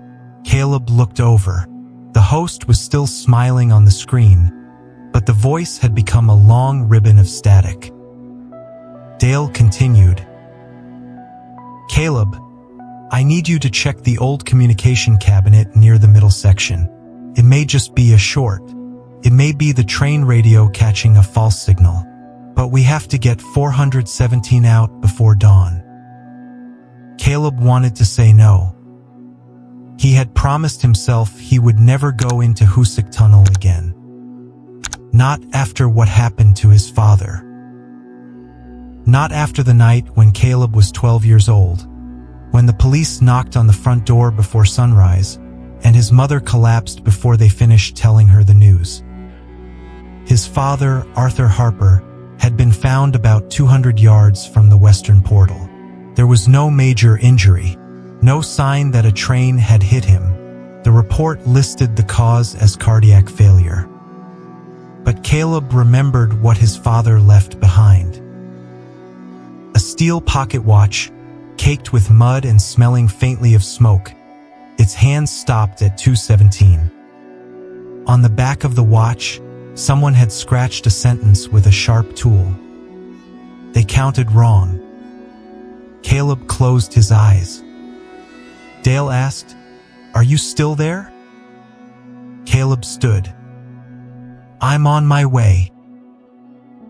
The east portal of Hoosick Tunnel sat near Florida, Massachusetts, among dark trees and rails that followed the Deerfield River. In daylight, it looked like an old piece of railroad infrastructure. Stonework, concrete, warning signs, fences, cable runs, and electrical cabinets. At night, it looked like the mouth of something too large to be called a structure. Caleb arrived at 3:18 a.m. Dale Mercer was already waiting beside his pickup truck. He wore a reflective jacket and a hard hat, and he had a handheld radio clipped to one shoulder. His face looked far more strained than his voice had sounded over the phone. Beside him stood a young technician named Miguel Santos, barely in his 20s, checking the battery on his headlamp. Miguel looked at Caleb and tried to smile. "Mr. Harper?" "Just Caleb. I heard you used to work signals in Vermont." "I did." Miguel looked toward the tunnel mouth. Have you ever been inside Husik? Caleb did not answer. Dale handed him a meter, a backup radio, and an access key. 417 has been backed out to the east side, Dale said. The engineer isn't hurt, but he refuses to take the train back in. What did he say? Dale glanced at Miguel, then lowered his voice. He said he heard men trapped under the ground. Caleb stared into the mouth of the tunnel. A cold current of air moved out of it. It carried diesel, wet rock, old metal, and a faint smell Caleb did not want to name. Smoke. Where did CS-13 trigger? Caleb asked. Dale opened a tablet and pulled up the technical map. About 2.3 miles from the east portal, close to the old central shaft location. Miguel frowned. What is central shaft? A vertical shaft cut from the top of the mountain down into the tunnel line, Dale said. They used it to speed construction and move air. A long time ago. Miguel gave a weak laugh. How long ago? Caleb answered, before your great-grandfather was born. Miguel went silent. Dale turned back to Caleb. Just inspect the cabinet and the old receiver. If it's shorting, shut it down. If it's a false signal, record it. Do not go past the marked section. And you, I'll stay outside with dispatch. If radio contact drops for more than 3 minutes, you both come back. Miguel shouldered his tool bag. Caleb switched on his headlamp. The beam slid along the rails and disappeared into the black throat of Husik Tunnel. The moment Caleb stepped over the safety line, his radio crackled. It was not Dale. It was not dispatch. A man's voice, far away and warped by static, whispered, "Do not call their names in there." Miguel froze. Did you hear that? Caleb kept his face still. Just interference. But he knew it was not interference, because the voice sounded like his father. Walking inside Husik was not like walking through any modern tunnel. In newer tunnels, a person feels that the structure has been designed, reinforced, poured, lit, and controlled. Husik felt like the opposite. It felt like a wound driven through stone by men who did not fully understand what the mountain would demand in return. Every step Caleb and Miguel took echoed too long. Water dripped from the roof and tapped their shoulders. The rock walls glistened in the headlamps. Cables ran along the side like veins. Now and then, in old utility recesses, Caleb saw rusted bolts, junction boxes coated with grime, and paint marks so faded they were almost gone. Miguel tried to talk because silence made the tunnel worse. Do you believe the ghost stories? No. I heard people call this place the Bloody Pit. People call a lot of things by a lot of names. But nearly 200 workers died building it, right? Caleb did not answer. Miguel glanced at him. Sorry, I didn't know if... It's fine. They kept moving. About 10 minutes later, the radio crackled again. This time, there was no voice. Only knocking. 3 taps.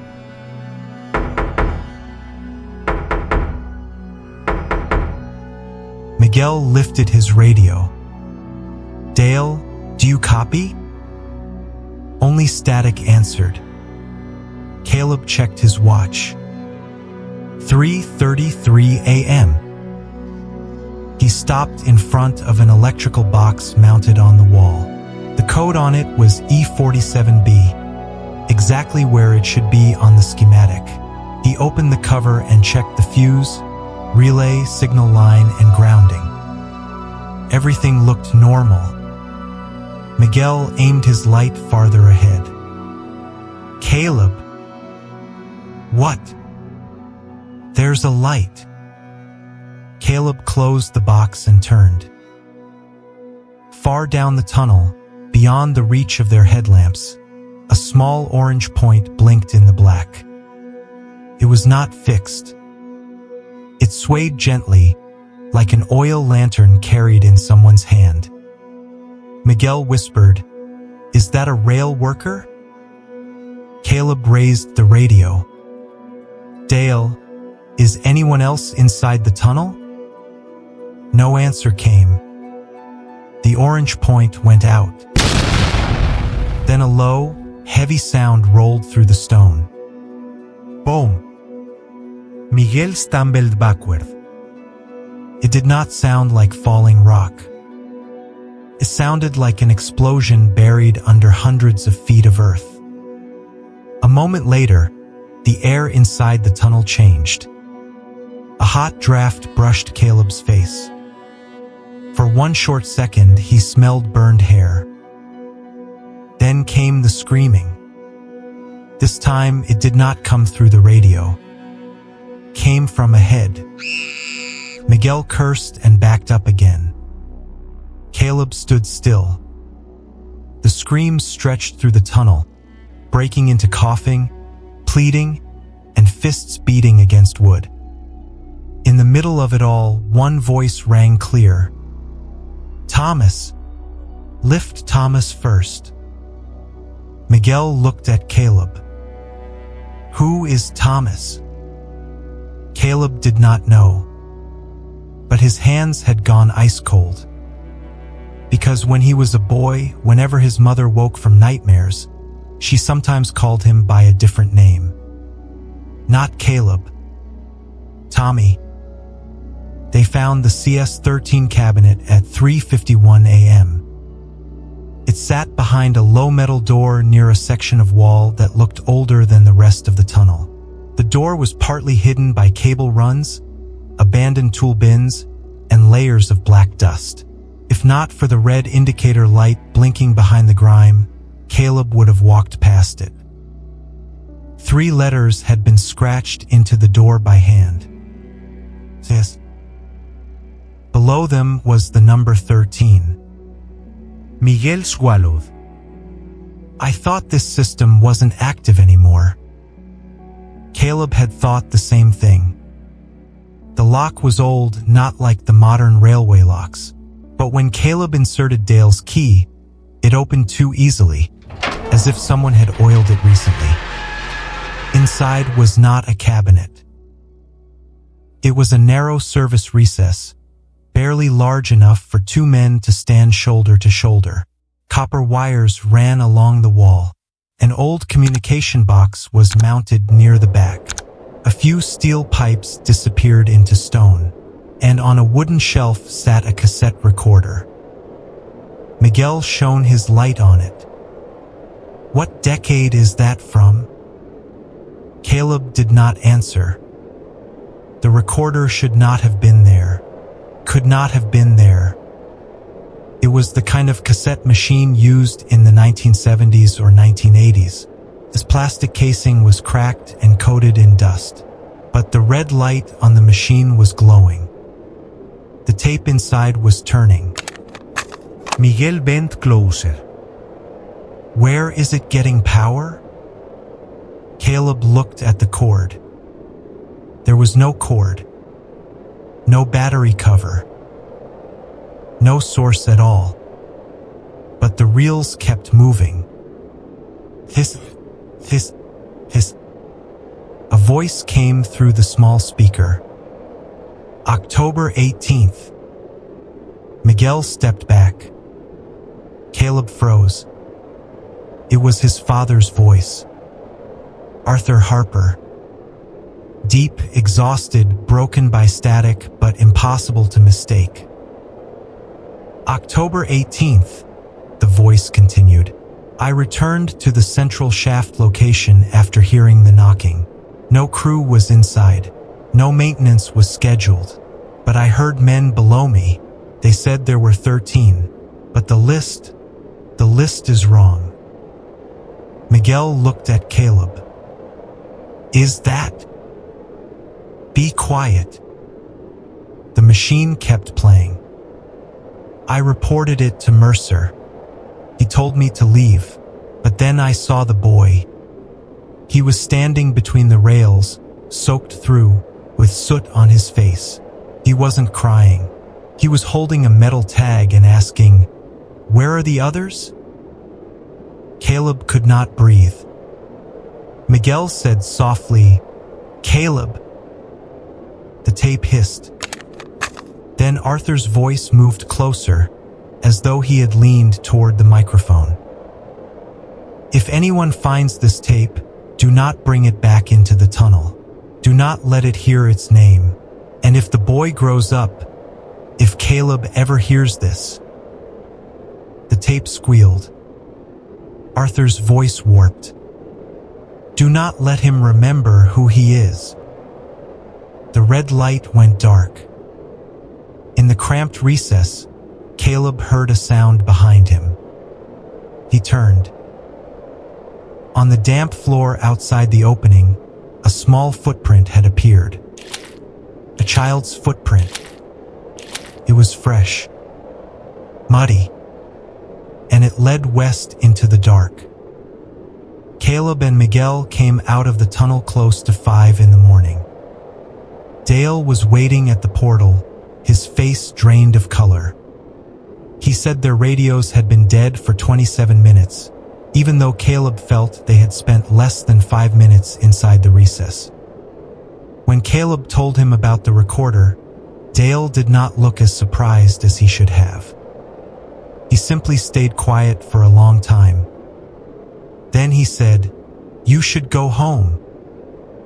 Caleb stared at him. "You knew about that machine?" Dale looked away. "Your father said a lot of things after that night. Not all of them were reliable." "What night?" Dale did not answer. Caleb stepped closer. "The night he found me?" Dale's hand tightened around the radio. Miguel looked from one man to the other and clearly wished he could disappear. Dale said quietly, "You need sleep." "No. I need to know why my father's voice is on a powerless tape recorder in a service space that isn't on any map." Dale looked toward the tunnel mouth. Dawn was beginning to pale the eastern sky, but the mouth of Husik remained black. "Some things inside Husik don't vanish just because we build fences around them," Dale said. "Your father knew that. And he tried to protect you." "Protect me from what?" Dale did not answer. So Caleb found someone else who might. Her name was Eleanor Wade. She volunteered at a small historical archive in North Adams, inside an old brick building that had once belonged to the industrial district. She was in her 70s, with silver hair pinned behind her head, sharp eyes, and hands that always smelled faintly of paper and black tea. When Caleb said he was Arthur Harper's son, Eleanor studied him longer than politeness allowed. "You look like him," she said. "You knew my father?" Everyone in this town knew Arthur. He was the kind of man who heard a noise inside a wall and couldn't leave it alone. Caleb placed the cassette recorder on the table. He had taken it from the tunnel despite Dale's warning. Eleanor did not touch it. She only looked at it, then closed the window blinds. "What did you hear?" she asked. "My father's voice. He talked about a boy." Eleanor said nothing.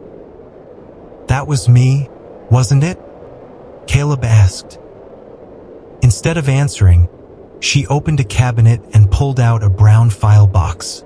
On the lid, someone had written, Husik Central Shaft, 1867. She laid out old newspaper copies, maps, worker lists, and photographs. In October 1867, she said, 13 men were working below Central Shaft. After the explosion, the hoisting system was destroyed. They were trapped. Smoke, gas, water. No one reached them in time. Caleb stared at a drawing of the vertical shaft dropping deep into the mountain. They found the bodies? Nearly a year later, some accounts suggest several of the men survived for a while, long enough to build a crude raft on rising water. Miguel, who had followed Caleb to the archive because he was still too shaken to go home, whispered, God. Eleanor took out another sheet. But this is what interested your father. It was a list of names. Caleb read them one by one. Patrick Dunn, Michael Shea, James Mallory, Owen Burke, Samuel Reed. The ink was faded, and several entries had been copied from damaged records. At the end of the list, one line was almost crossed out. Thomas Harper Waterboy? Caleb felt the floor tilt beneath him. Harper. Eleanor nodded. No one is certain the boy was officially recorded. A few secondary notes mention a child who carried water, lamp oil, and light tools. He was not on the main payroll. No confirmed family. No confirmed grave. Caleb heard blood pounding in his ears. My father knew? Arthur came here in 1987. He asked the same question you just asked. Why? Eleanor looked at the recorder. Because that fall, he found a child at the western portal. Miguel slowly turned toward Caleb. No one spoke for several seconds. Eleanor continued. The child appeared to be about 5 years old. No documents, no missing child report that matched.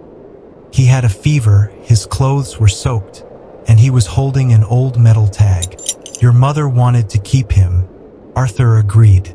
They told people you were the child of a distant relative. Caleb stood so quickly that the chair scraped hard across the floor.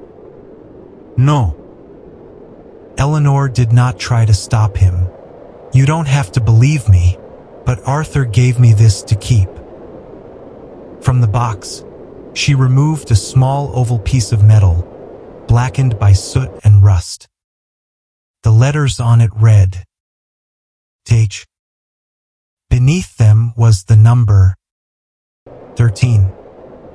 When the tag touched Caleb's palm, a sound opened inside his skull. Not an explosion. Water dripping onto wood. A man coughing. Someone praying in an Irish accent. A rough hand pressing his shoulder, lifting him onto a floating crate. Tommy, the man said, if you see light, you follow it. Caleb dropped the tag. It hit the table. At the same moment, the cassette recorder switched on by itself. The reels turned. From the speaker, a child's voice whispered, I followed the light. That afternoon, Caleb broke the lock on his father's old workroom in the basement of his mother's house. For years, his mother had kept that door locked. She said the room held only tools, tax papers, and things no one needed to touch. Caleb had never forced her to open it. He had not wanted to disturb what remained of his father. Now his mother was gone, and Caleb was no longer sure which memories belonged to him. The room smelled of dust, machine oil, and damp wood. Railway maps covered the walls.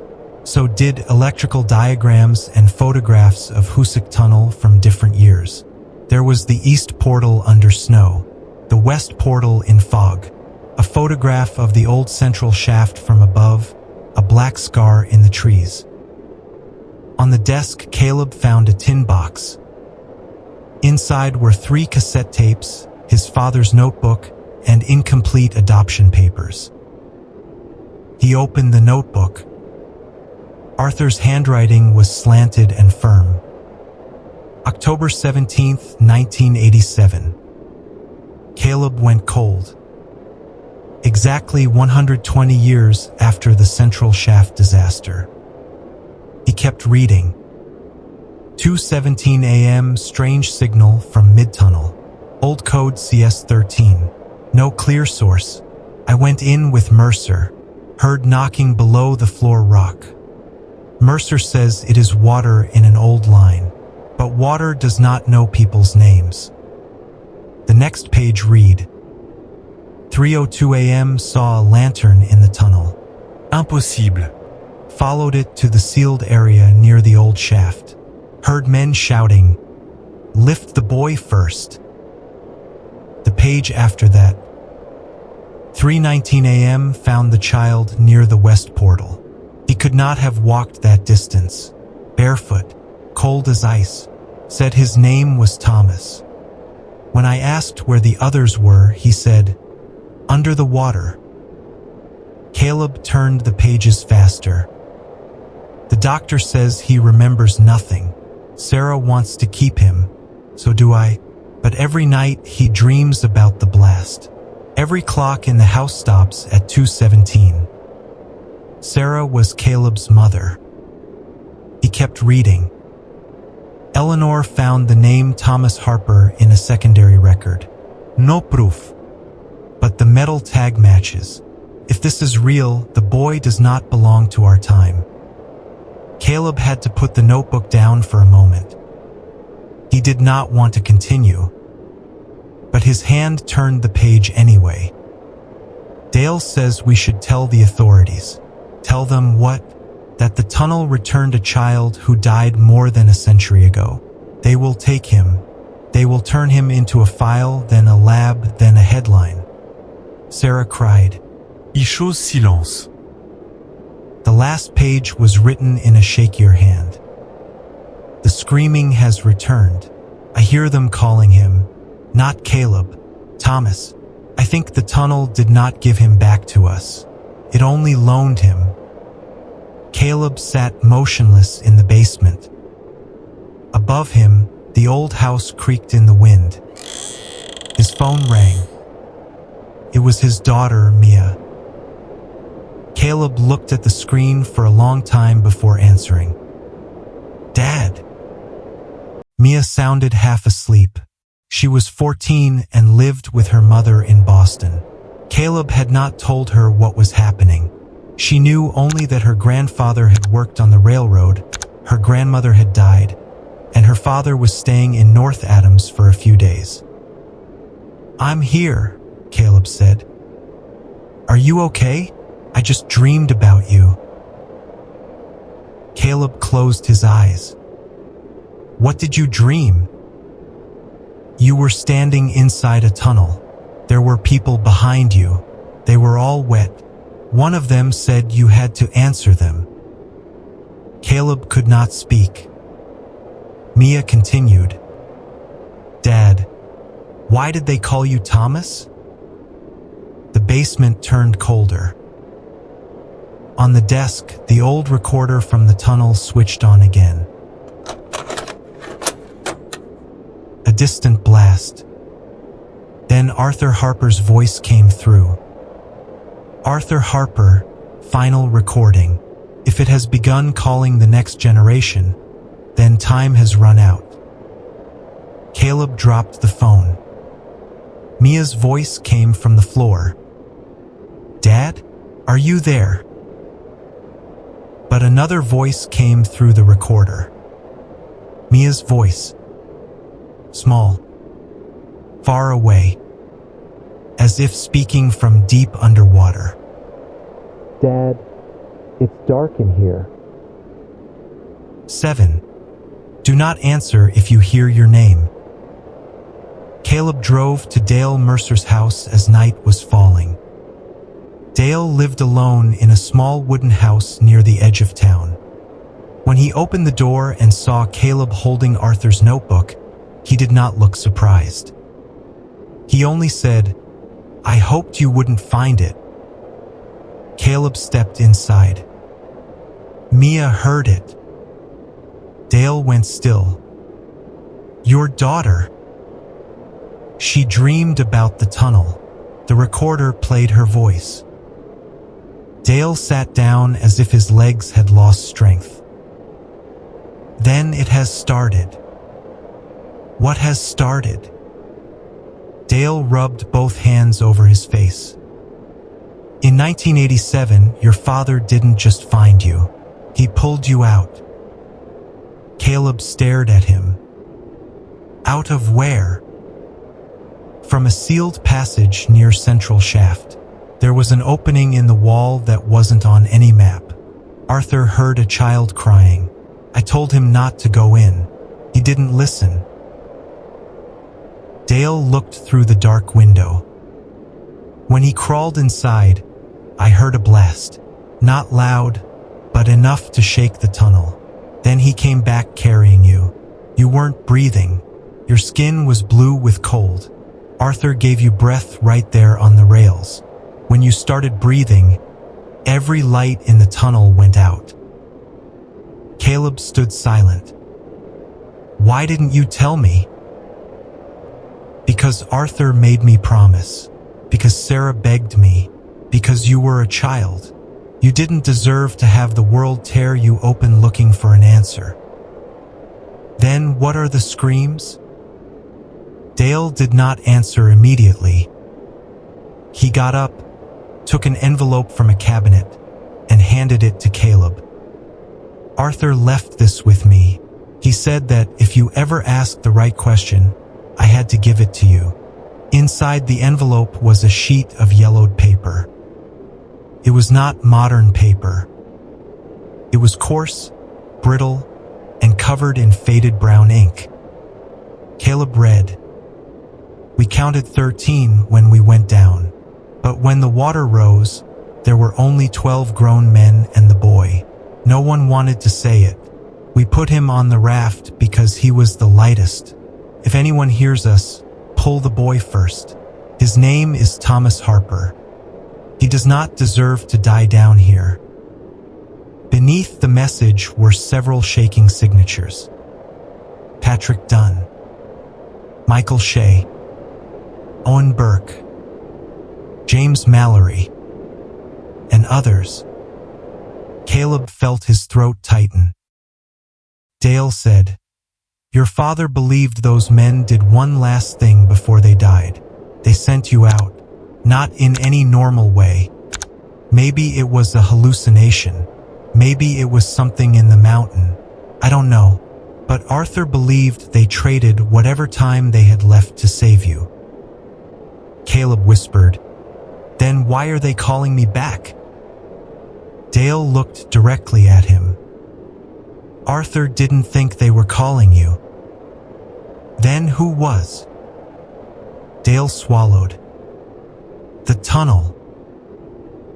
Outside, wind moved through the bare trees, making a sound like breath through teeth. Dale continued. "Husik was cut with dynamite, blood, and promises no one kept. Too many men died there without being called by the right name. Too many bodies came up too late. Arthur said the place learned to count. Counts who goes in, counts who comes out, and when the numbers don't match, it keeps calling." Caleb looked at the paper. 13 went down. Dale nodded. 12 died below. And I came out. Yes. Caleb gave a dry laugh with no humor in it. So it wants me back to make the number right. Dale did not answer. He did not have to. Caleb's phone rang. He looked at the screen. Mia. He answered at once. Mia. Only wind came through. Then his daughter's voice, shaking. Dad. I'm sorry. Caleb stood. Where are you? I took a bus to North Adams. I wanted to surprise you. But I heard Grandpa's voice on your phone earlier, and I got scared something happened to you. I used your location, and then I saw the tracks. Caleb was already running to the door. Mia, where are you? Her voice broke. I'm near a gate. There's a warning sign. I can see an orange light inside. Dale went pale. Caleb shouted, Mia, listen to me. Do not go into the tunnel. On the other end, she was silent. Then Caleb heard it. 3 knocks.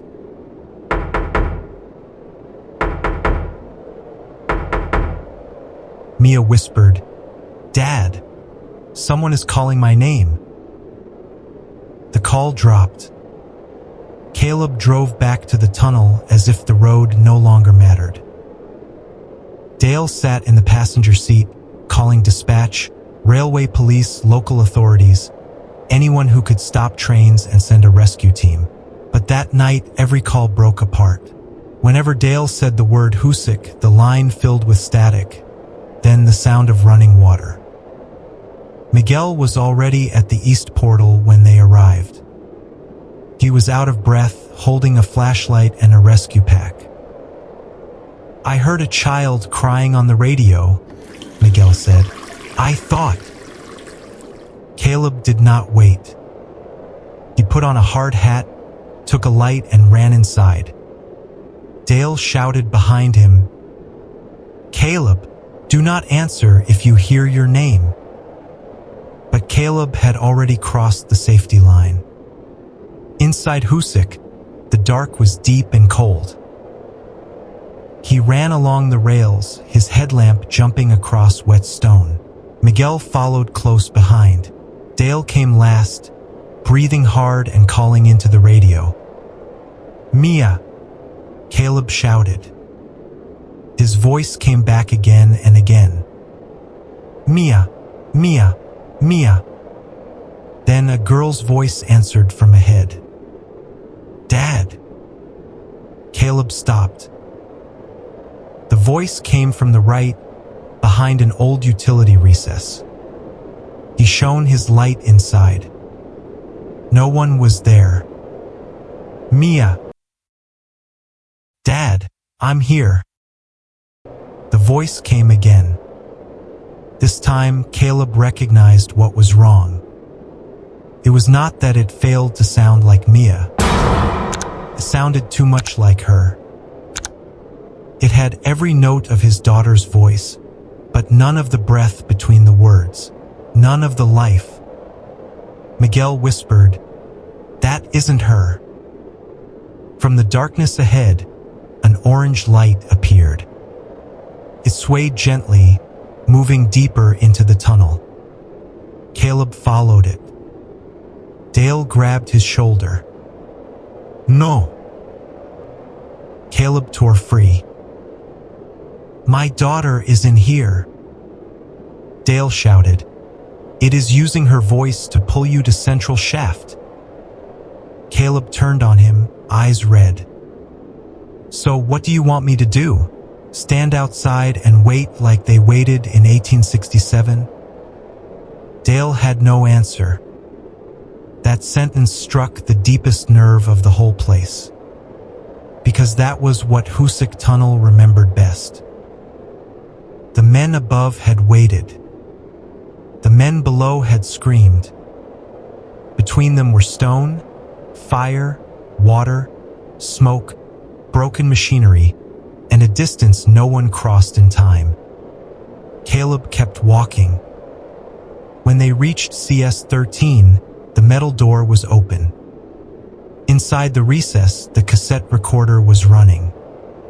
No one had touched it. No one had pressed play. From the speaker came Mia's sobbing. "Dad!" Caleb rushed inside. But Mia was not there. Only one new object lay on the wooden shelf. His daughter's red wool scarf. Caleb picked it up. It was still warm. Behind the stone wall of the recess, there came a knock. 3 taps.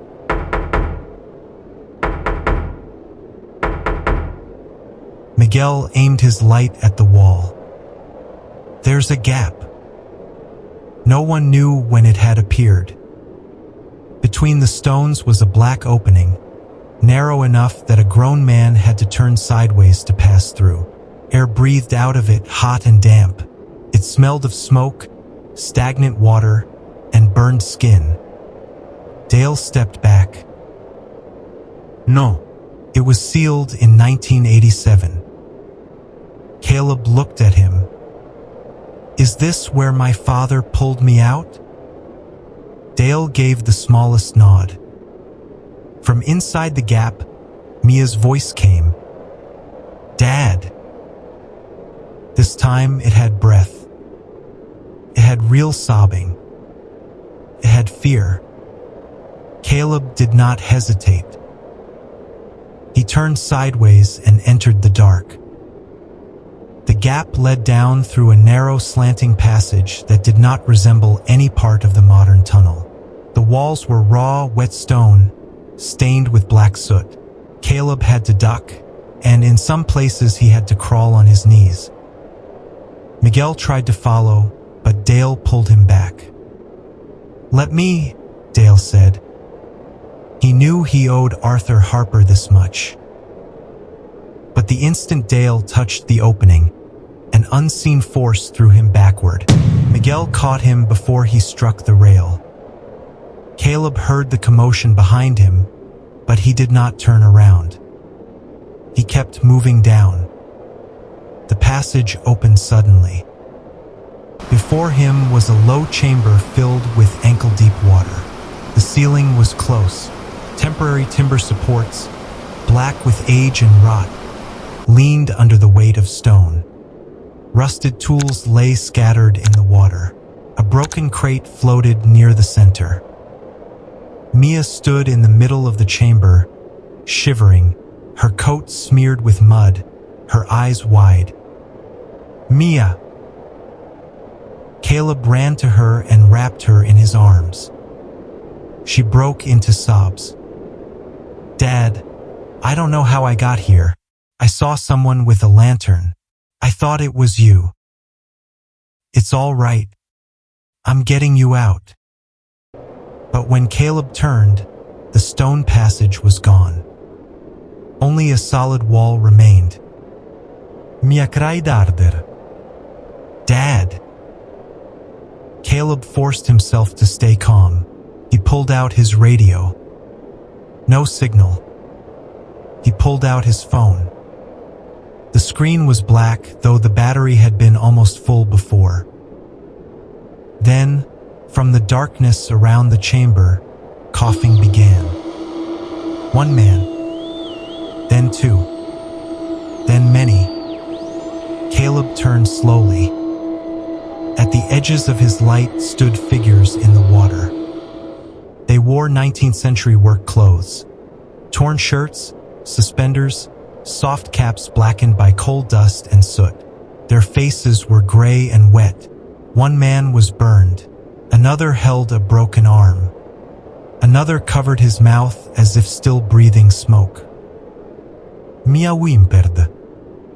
Dad! Caleb pulled her behind him. A tall man stepped forward. He had a thick beard and deep eyes. Though his body looked like fog, Caleb could still see the exhaustion in his face. The man looked at Caleb without hatred. Only sorrow. Tommy, he said. Caleb tightened his grip on Mia. I'm not Tommy. The man looked at the metal tag in Caleb's hand. You followed the light. Pain cut through Caleb's skull. Memory returned in broken pieces. Cold water rising to his chest. A man lifting him onto a wooden crate. Someone tying a metal tag to his wrist. Prayers in the dark. The sound of men taking turns holding him up so he would not breathe the smoke. And then, at the end, a narrow seam of light opening in the stone. Caleb dropped to one knee. Mia clung to him. Dad! The bearded man said, We did not call you back. Caleb looked up. Then who did? All the dead men turned their heads toward the deepest part of the chamber. There, behind the rotting timbers, was a blackness that did not reflect his light. It stood still like a wall, but Caleb felt it watching him. It had no eyes, no face, but it knew how to count. From that blackness came a blast. Mia screamed. The chamber shook. Dust and grit fell into the water. The dead men flinched as if they were living through their last moments again. Caleb held his daughter and looked at the bearded man. How do I get her out? The man looked at Mia, then back at Caleb. The same way as before. Caleb understood at once. He shook his head. No. The man did not force him. He only said, That time there were 13 of us. 12 held the water back. 1 was pushed toward the light. Caleb whispered, This time there is only me. The man looked at the figures standing in the water. No, this time there are enough. One by one, the dead workers stepped closer. Not to pull Caleb down, to lift Mia up. The water began to rise. Black smoke rolled down from the ceiling, though there was no fire. Mia coughed. Caleb lifted her onto the broken crate floating in the water. Listen to me, he said quickly. If you see light, follow it. Do not turn back. Do not answer if anyone calls your name. Mia cried and shook her head. You're coming with me. Caleb brushed wet hair from her face. I'll be right behind you. It was the first lie he ever told, knowing that his daughter's life depended on it. The dead men placed their hands against the crate. Mia gripped Caleb's jacket. Dad! He had to peel her fingers away one by one. He kissed her forehead. I love you. The bearded man leaned close and said to Mia, When the light opens, run. Then all of them pushed. A seam of light opened in the stone. Not much wider than a door. Mia was carried toward it, screaming for her father. Caleb ran a few steps after her, but the water suddenly caught his legs like cold hands. He fell. Mia disappeared into the light. The seam closed. The chamber went dark. Caleb lay in the water, gasping. A moment later, he heard Dale and Miguel from very far away. Mia, we found her. Then Mia sobbing. My dad is still in there. Caleb smiled. At least she was out. Then he heard knocking. 3 taps.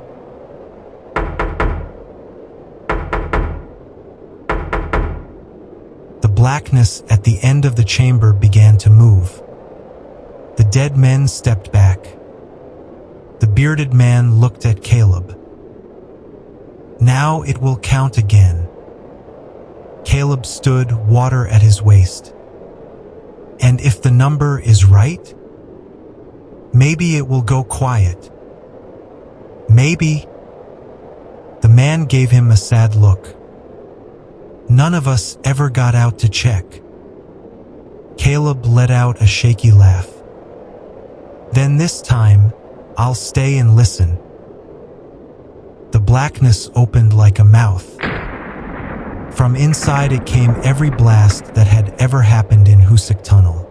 Dynamite, splintering timber, falling metal, men screaming, stone collapsing, water rising. And in the middle of it all, Caleb heard his father's voice.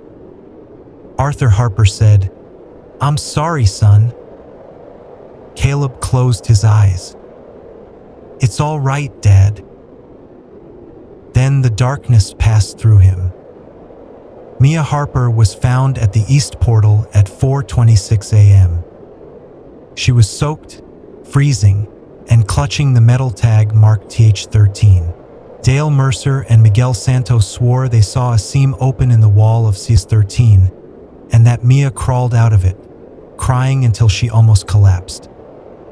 But when the rescue crew inspected the area, the seam was gone. There was no underground chamber, no side passage, no sign of Caleb Harper. The CS13 unit had gone dark. The red light was off.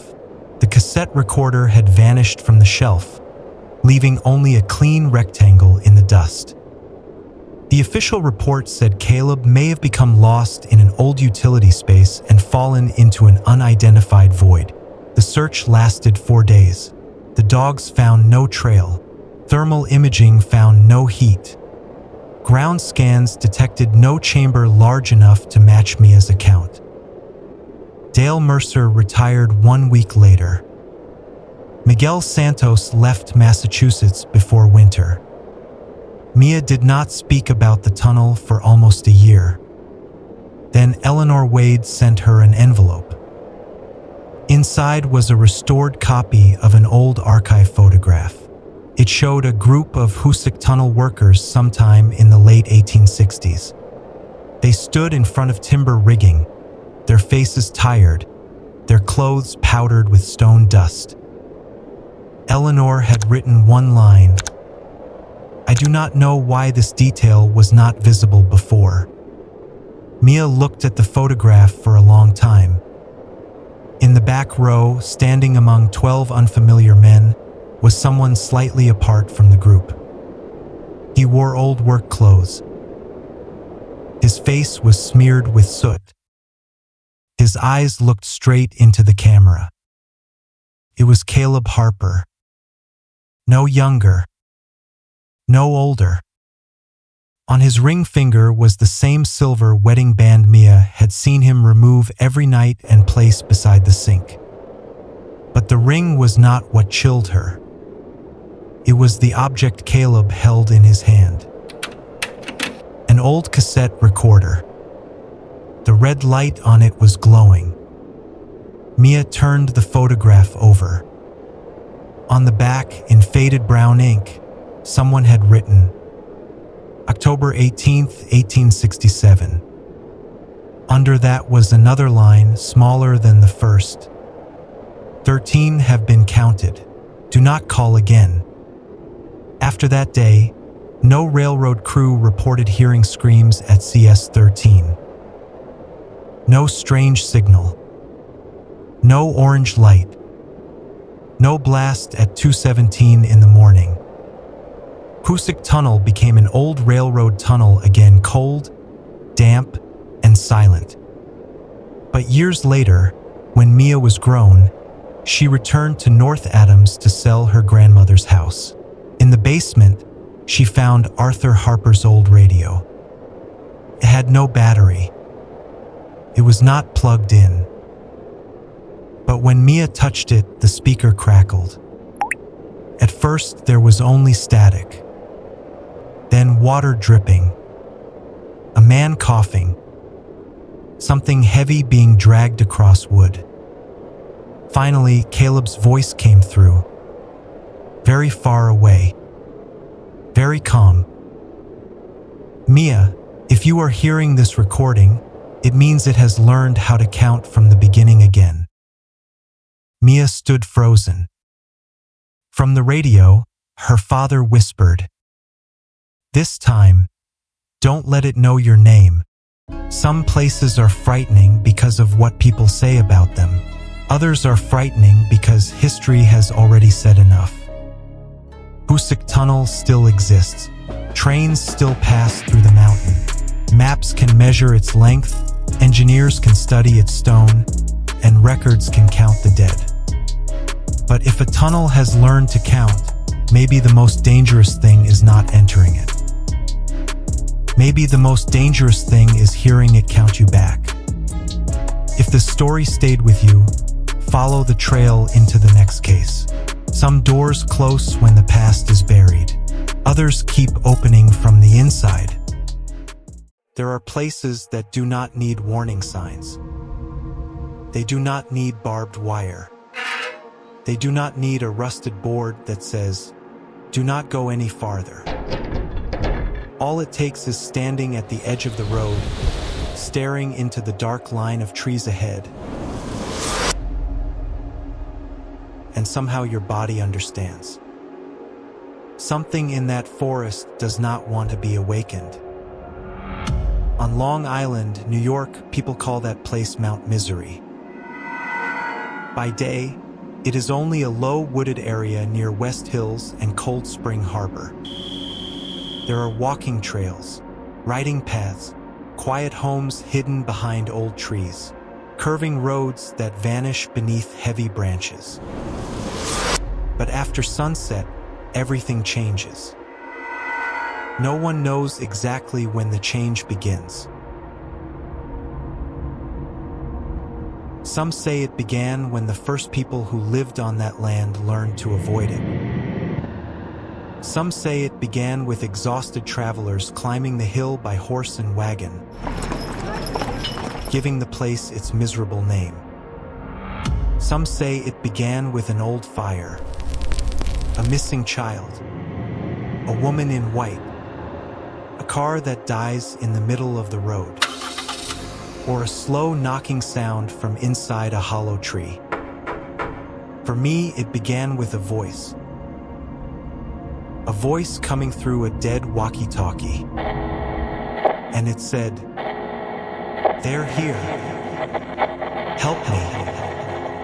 Please. Let me out." Mount Misery Road is a road and wooded area located inside West Hills County Park in Huntington, Long Island, New York.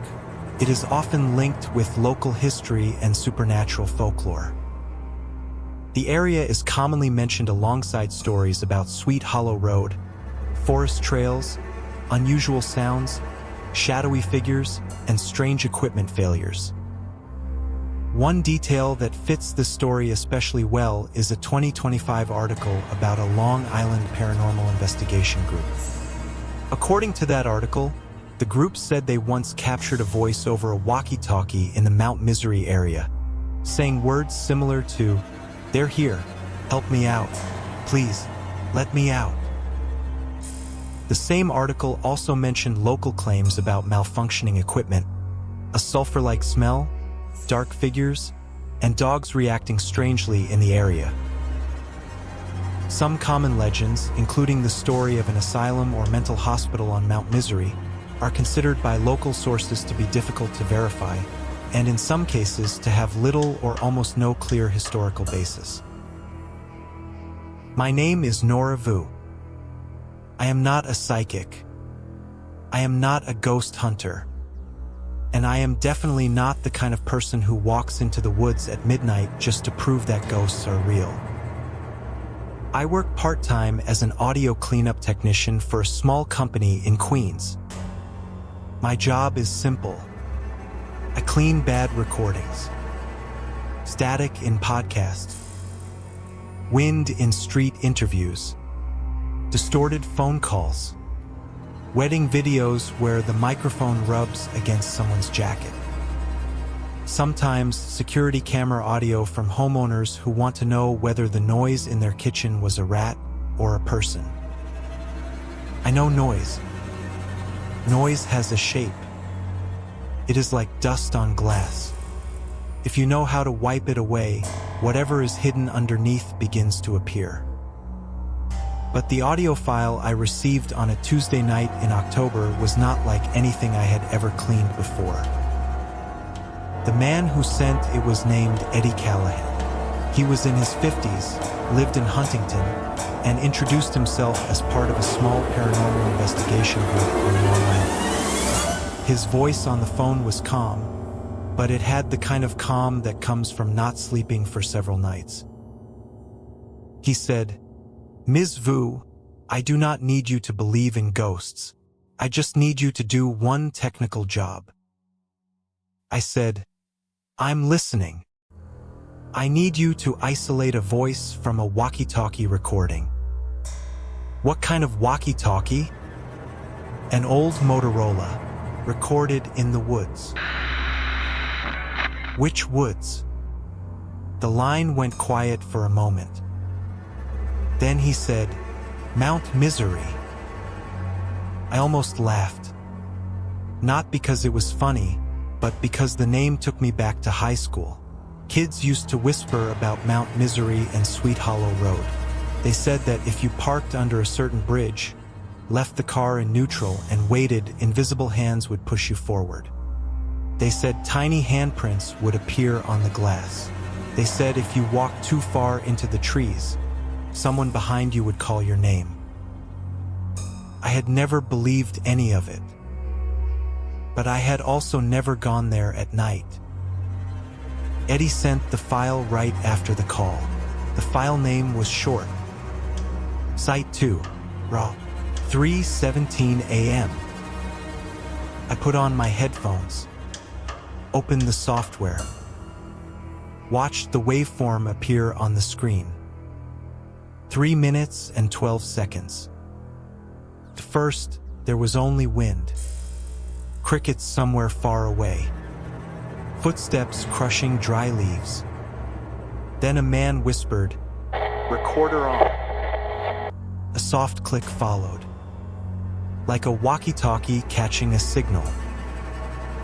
Then came a long, cracked, distorted sound. I raised the gain, reduced the hiss, cut the low-end rumble, filtered out the wind. And when I played it back, I heard it. I could not tell if the voice was male or female, old or young. It sounded as if it had been forced through water, through dirt, through a thick wall. There, I stopped the file, rewound it, played it again. They're here. My hand left the mouse. I stared at the screen. A cold line moved down the back of my neck. Not because the words themselves were terrifying, but because after those words, there was another sound, very faint, very thin, like fingernails scratching wood. Then the voice continued. "Help me." A pause. "Please." A longer pause. "Let me out." I took off the headphones. My apartment in Queens was quiet. My mother was asleep in the next room. Outside the window, cars moved along the street. A horn sounded far away. A pipe knocked inside the wall. Normal sounds. Sounds that belonged to a living city. But the voice stayed in my head. Not "help me." Not "please." Let me out. Because people only say that when they are trapped. Eddie called again the next morning. "You heard it, didn't you?" "I heard it."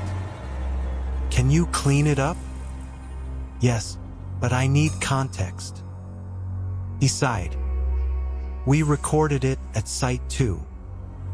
"What is Site 2? A point in the woods. We named our locations for the investigation. It's not an official name. Was anyone else nearby? No. At least we didn't see anyone. Could it have been another radio signal? Maybe, but did you listen to the end? I looked at the file on my screen. What end? After the 3-minute mark, the part that sounds like plain static. I had not listened carefully to that part. The night before, I had stopped after the voice said, "Let me out." I opened the file again and moved to 3 minutes and 1 second. At first, there was only static. Then Eddie's voice in the recording said, "Did anyone copy that?" Another voice answered, "Negative." Then the radio crackled. A tiny sound slipped through the static. I could not make it out. I filtered more, raised the human voice frequencies, lowered the wind, stretched the audio just enough to hear the words underneath. A whisper emerged. It was not English. It was Vietnamese. Do not let it know you can hear. I sat completely still in front of the monitor. Eddie said through the phone, "Ms. Vu." I did not answer. "What did you hear?" I swallowed. "You said no one in your group speaks Vietnamese?" "No." No one had a phone playing? No video? No conversation? No. Everyone was silent at that moment. I stared at the waveform, at the strip of static that should have meant nothing. Then I listened to the whisper one more time. This time it was clearer. "Do not let it know you can hear." I closed the file, because the voice sounded like my mother. My mother's name is Lon.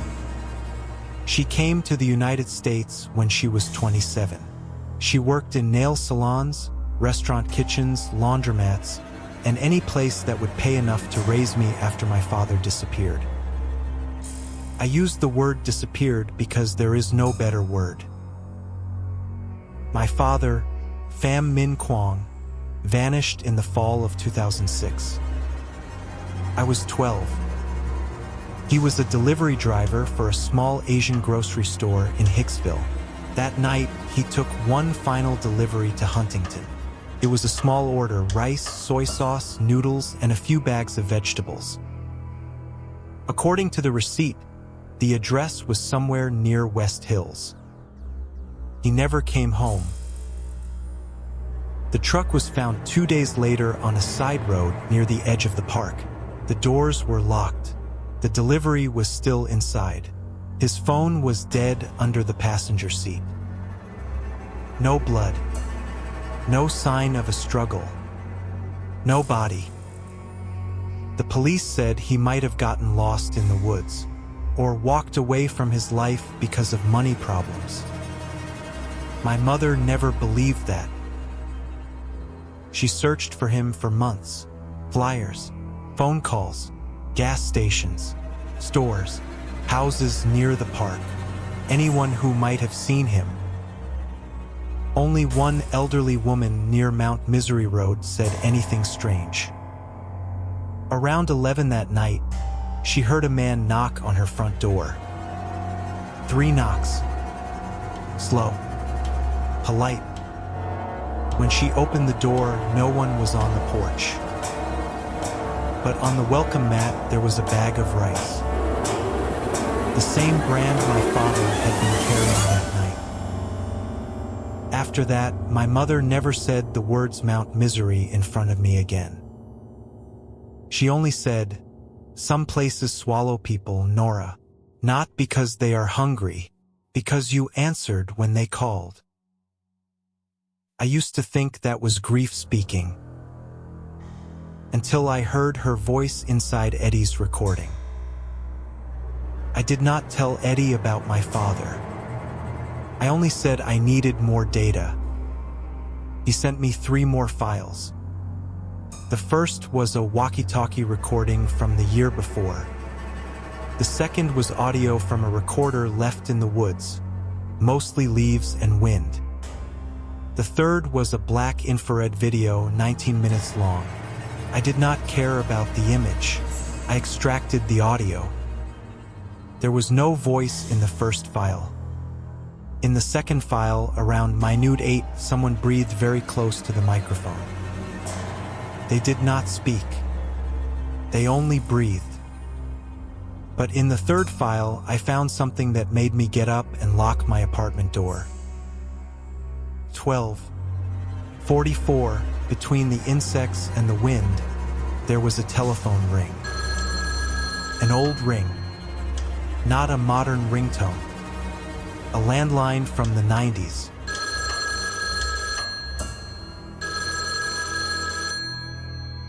Then someone picked up.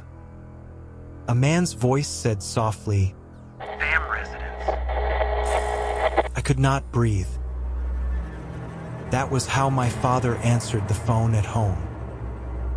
Every evening, when the landline rang, he would pick it up and say those words. Fam residence. I replayed it 10 times, 20 times. There was no mistake. It was my father's voice. From a recording made in the woods at Mount Misery, 19 years after he vanished. That night, I did not sleep. At 3:17 a.m., my phone vibrated. No caller ID. I stared at the screen for a long time. I did not answer. The phone stopped ringing. 1 minute later, I received a voicemail. I played it on speaker. At first, there was static, then wind, then a distorted voice. They're here. I stepped back. Help me. I wanted to turn it off, but my fingers would not move. Please. Then came the sound of fingernails scratching wood. Let me out. After that, my father spoke. Very close, as if he were standing right behind me. Nora. I spun around. No one was there. The voicemail continued. If you can hear this. His breath trembled. Do not go to Mount Misery. Of course, I went. People always do the most foolish thing when the dead tell them not to. I told my mother I had to meet a client on Long Island. She looked at me for a long time, as if she already knew. Before I left, she called my name. Nora. I turned around. She stood in her bedroom doorway, her gray hair loose around her face, both hands gripping the edge of her sweater. What did you hear? I said nothing. Her eyes filled with tears. I have been waiting for this day for 19 years. My heart slowed. You knew. She nodded. Your father heard it too, before he disappeared. Heard what? His mother's voice. My grandmother died before I was born. My father almost never spoke about her. A week before he vanished, your father got a call. No number. There was only his mother crying on the phone. She said she was locked in a dark room. She begged him to come open the door. Why didn't you call the police? I thought he was breaking down. I thought he missed her. I thought it was a bad connection. She was crying now, but her voice stayed even. The night he disappeared, he left a note. What note? She went into her room, opened a drawer, and took out an old envelope. Inside was a yellowed piece of paper. My father's handwriting. I am only going to look. If I do not come back, do not let Nora answer the phone. I read the line again and again. Do not let Nora answer the phone. I looked up. You hid this from me for 19 years? If I told you, you would have gone looking. He disappeared. I had a right to know. I already lost my husband. She looked straight at me. I did not want to lose my daughter. I held the note in my shaking hand. Did you ever go there? My mother did not answer. The answer was inside that silence. What did you see? She whispered, I saw your father. Where? In the woods. Was he alive? She closed her eyes. I saw him standing behind a tree. He was calling me, but his mouth was not moving. The room became too quiet. What did you do? I ran. You left him there? She looked as if I had slapped her. I regretted the words the moment I said them, but I could not take them back. My mother stopped crying. She only said, No, I saved you. I drove to Huntington the next afternoon. October on Long Island can look deceptively beautiful. Trees glowing red and gold. Quiet houses, clean roads, signs for parks, schools, and churches. If you did not know the stories, you might believe nothing bad could happen there. I met Eddie at a small diner near Jericho Turnpike. He arrived with another man named Gabe Miller. Gabe was about 40, wearing an old park jacket. His hands were rough, and his eyes looked like he had not slept in years. Eddie said Gabe did maintenance work on private properties around West Hills and had grown up near Mount Misery. Gabe shook my hand. You're the audio person? I'm the person who heard something she shouldn't have. Gabe did not smile. Then you're in the story now. I asked, do you believe there are ghosts there? Gabe looked into his coffee. I believe some places hold on to sound. Eddie opened a laptop and showed me a satellite map. He pointed at a wooded area between the roads. This is where we recorded it. Site 2. I looked at the marker.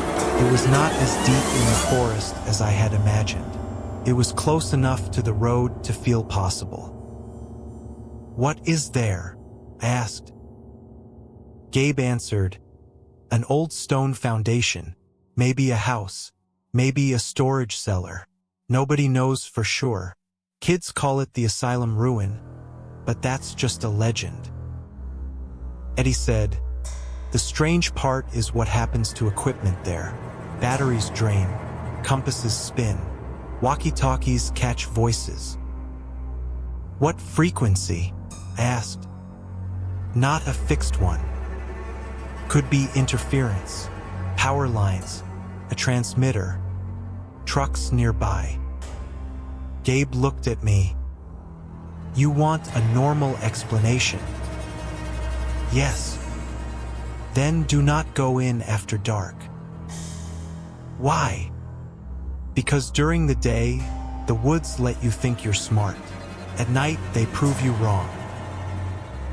Eddie said, we won't force you to go in. We just need help identifying the voice. I already identified it. Who was it? I looked through the diner window.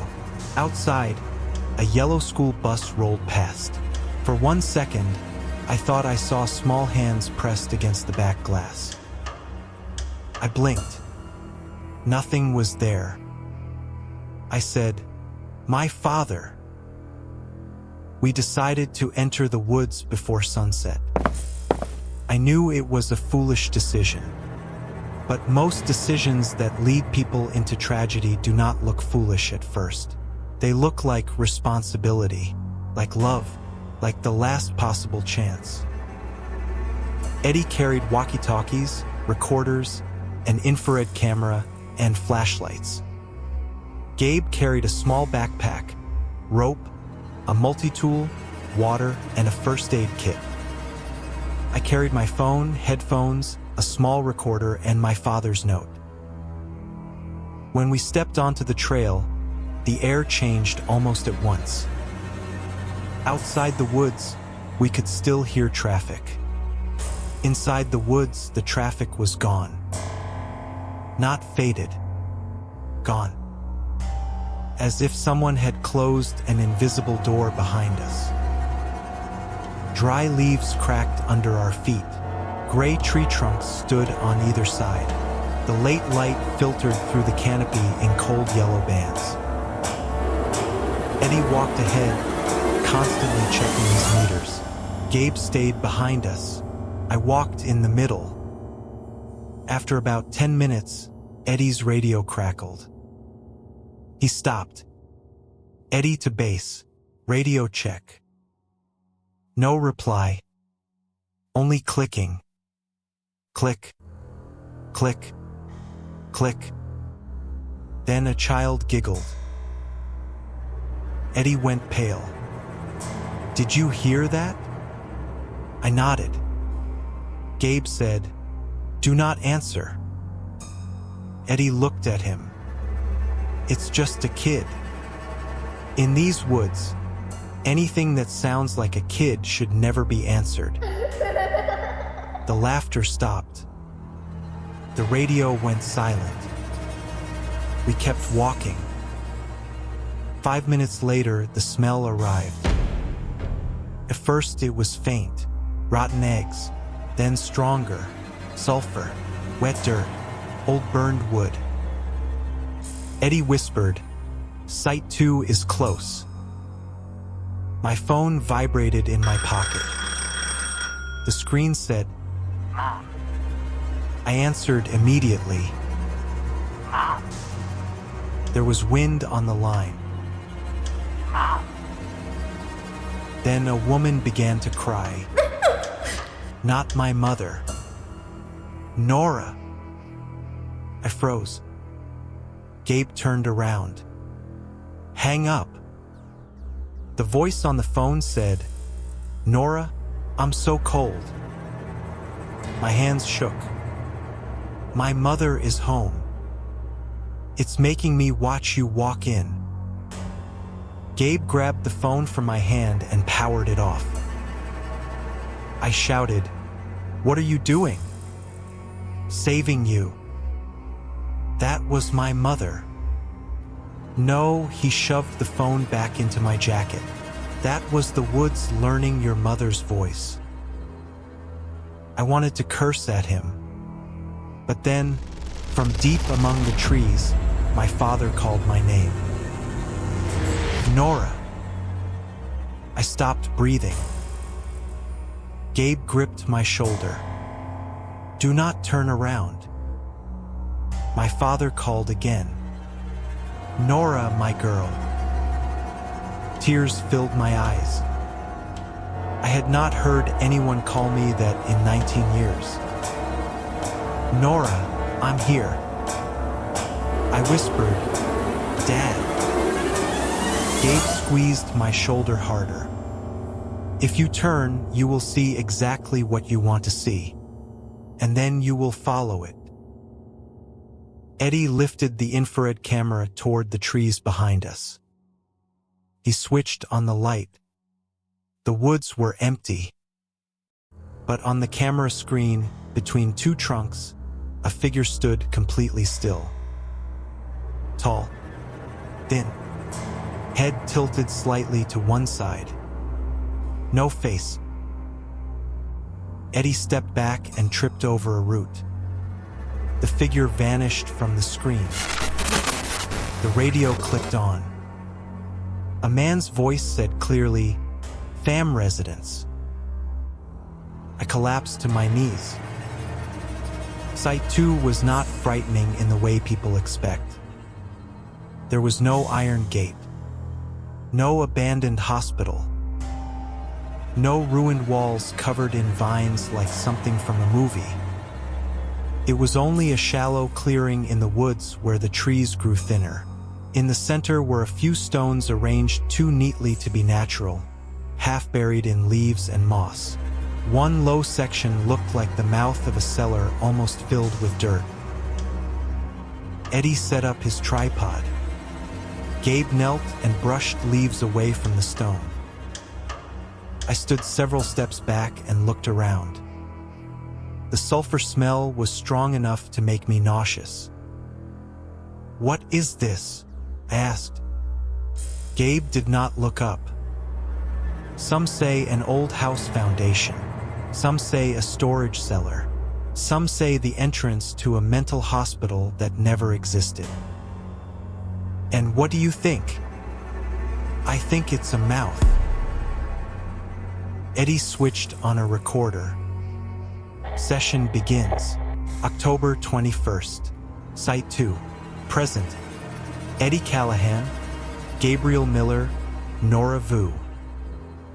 The radio was silent. The wind was silent. The forest was silent. Eddie spoke loudly.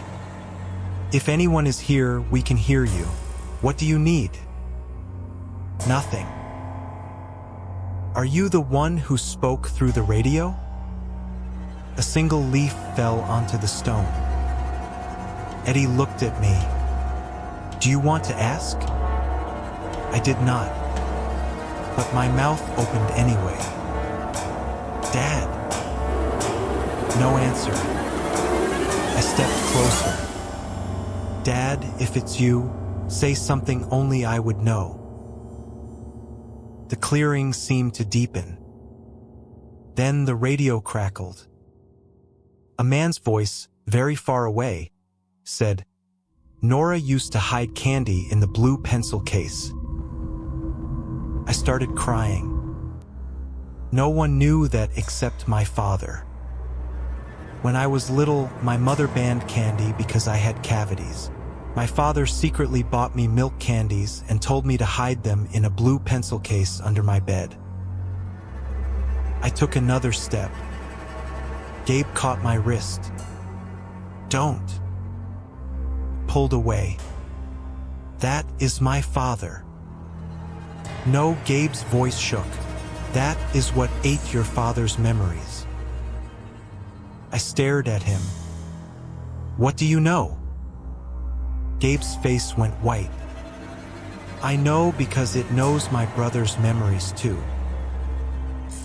Eddie went silent. "Your brother?" I asked. Gabe swallowed. "Billy. He disappeared in 1999. We came here to play a dare game. He heard our mother calling him. Our mother was home, but Billy still ran after the voice. I could not hold him." "Did you tell the police?" "I told them. They said I was a scared kid who remembered it wrong." He looked down at the stone. 3 days later, Billy called me. He said he was trapped under the house. Our house did not have a basement. Eddie whispered, "Gabe." Gabe did not look at him. "For 27 years, I have come back here. Every time it calls. Every time, it asks me to open the door." "What door?" I asked. Gabe pointed down at the stone. "That one." At that moment, Eddie's recorder screamed. Not feedback. It sounded like dozens of people inhaling at the same time. Then every device lit up. The walkie-talkie, the camera, my phone, even though it had been powered off, the digital watch on Eddie's wrist. All of them spoke the same sentence in different voices. Let me out. A child, a woman, an old man, my father, Gabe's brother, my mother, my own voice. Let me out. The ground trembled under our feet. Dry leaves in the clearing began to spin in a circle.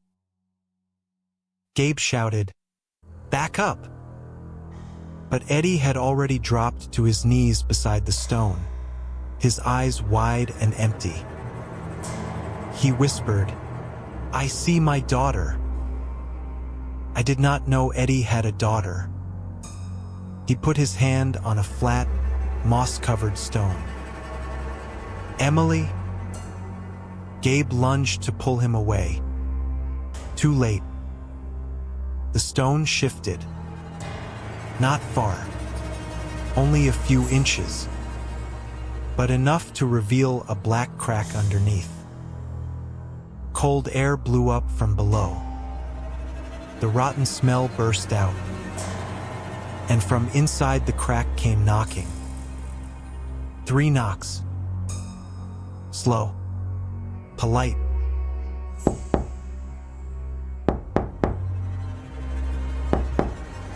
Then my father's voice rose from beneath my feet. "Nora, open the door for me." I do not remember how we ran. I only remember Gabe dragging me through the trees, Eddie behind us clutching the camera to his chest. The woods no longer looked like woods. The same trunks repeated. The trail was gone.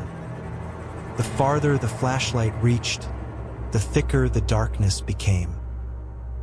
We passed the same fallen tree 3 times. The 4th time, something had been carved into the trunk. "Do not let it know you can hear."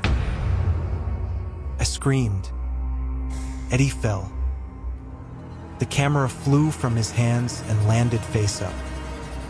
On the camera screen, I saw dozens of figures standing between the trees behind us. They were not chasing us. They were only watching. Every head tilted at the same angle. Gabe pulled Eddie up. "Move!" But Eddie froze. He stared into the trees, tears running down his face. "Emily!" I slapped him. "Your daughter is not here." He blinked, like someone waking from anesthesia. We ran again. Suddenly, headlights appeared ahead. The road. We burst out of the trees and fell onto the shoulder. I had never been so grateful to hear traffic. But that relief lasted 3 seconds. Because the car parked beside the road was mine. The engine was running. The headlights were on. The driver's door was open. I remembered locking it. On the inside of the windshield were small handprints. Not outside. Inside. Eddie vomited onto the roadside. Gabe stepped back. I moved toward the car and looked through the glass. On the passenger seat was a bag of rice. Old, torn at one corner, grains scattered across the floor. The same kind my father had carried on the night he disappeared. A faded receipt was taped to it. The customer name had been blurred by water. Only one line of the address could still be read. Mount Misery Road. And beneath it, in my father's handwriting, "Nora, do not listen to the end." I held the rice bag with shaking hands. What end? My phone lit up, even though it was off. A new audio file appeared on the screen. Site 2, final. It began playing by itself. the forest. Breathing. Eddie shouting far away. Gabe calling my name. Then my father. Nora, you have to understand. It does not take people with hands. It takes them with a call. I stood beside the car, unable to move. When I heard my mother, I came. When your mother heard me, she came. Gabe heard Billy. Eddie heard his daughter. You heard me. His voice broke. It does not need to leave the cellar. It only needs someone outside to open the door. I whispered, "Where are you?" In the file, my father was silent for a long time. Then he said, "I am not anywhere anymore." I began to cry. Then who is speaking? A long wave of static followed. Then my father's voice changed. It became many voices layered together. Anything that is called long enough learns how to call back. Then another voice entered the recording. My voice. Not me standing there. Another me, hoarse, terrified, crying in the dark. They're here. I dropped the phone. No. The file kept playing on the road. My voice said, "Help me." Eddie and Gabe stared at me. I stepped back. That is impossible.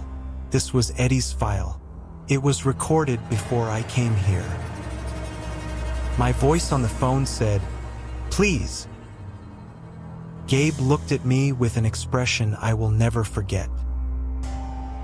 Not fear. Pity. I understood before the final sentence played. Let me out. That voice was not from someone already dead. It was mine.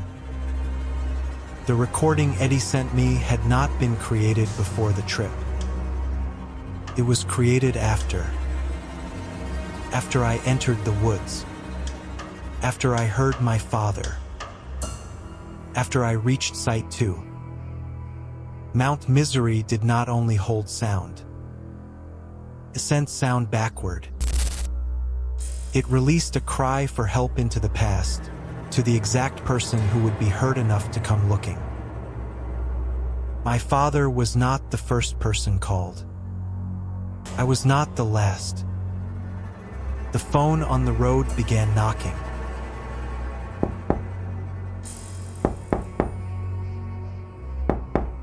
From inside the trunk of my car. Eddie stepped back. Gabe whispered, "Nora." I stared at the trunk.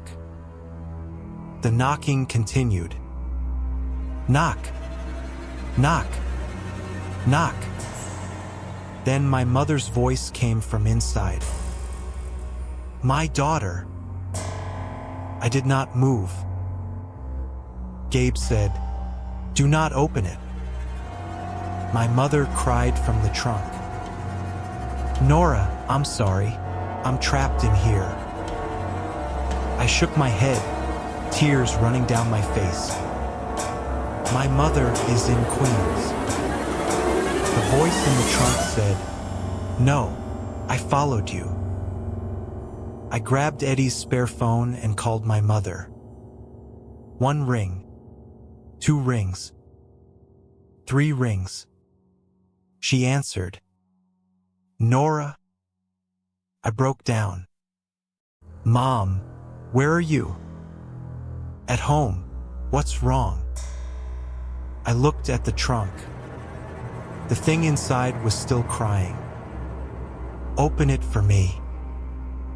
I said into the phone, "Lock the door. Do not answer unknown calls. Do not open anything." My mother went silent. Then she said, "You hear me there, don't you?" I did not answer. She began to cry. "Nora, run." I turned to Gabe. "We have to go." But Eddie was no longer beside us. He was standing behind the car. His hand rested on the trunk. I screamed, "Eddie, don't." He looked at me. His eyes were empty. "Emily is afraid of the dark." Gabe rushed toward him. Eddie pressed the release. The trunk opened. My mother was not inside. Emily was not inside. No one was inside. Only darkness. A darkness so deep the headlights could not enter it. From inside the trunk, hundreds of hands reached out. They were not rotten hands. They were ordinary hands. Adults, children, old people, pale as if soaked in cold water for too long. They grabbed Eddie. He only had time to say, "Emily." Then they pulled him in. The trunk slammed shut. Silence. 1 second later, my car died. The headlights went out. The woods became black. Gabe and I stood on the side of the road, unable to speak. Then Eddie's voice came from the walkie-talkie on the ground. Very far away. Very small. "They're here." Gabe closed his eyes. "Run." We ran until we reached a gas station. I do not remember the distance. I do not remember how many times I fell. I do not remember how many roads Gabe pulled me across. I only remember seeing the white lights of the gas station and crying like a child. The police arrived 20 minutes later. We told them a version they could believe. Eddie had gone missing in the woods. We panicked. My car was left near a trail entrance. They found the car the next morning. The trunk was empty. No strange fingerprints. No blood. No rice bag. No receipt. Only one thing remained. On the inside of the windshield, there were 5 small handprints. The police asked if a child had ever been inside my car. I said no. They asked Gabe if he knew where Eddie might have gone. Gabe said no. They asked why 3 adults had gone into the woods near dusk to record sounds. No one had an answer that made sense. 3 days later, they stopped searching for Eddie. People said he might have run away, that he might have fallen into a hidden hole, that he might have invented the story for attention. I knew where he was. Not in the woods. Not under the stone. In the call. I went back to Queens. My mother held me for a long time. She did not ask questions. She did not scold me. She did not cry loudly. She only held me. That night, she told me the rest. After my father disappeared in 2006, she received a cassette tape in the mail. No return address. On the tape was my father's voice. He said he was trapped. He begged her to come open the door. So she went. Alone. She went to Mount Misery near midnight with a flashlight and a kitchen knife. She heard my father calling from the woods. She followed. She reached an old stone foundation. She saw a crack under the earth.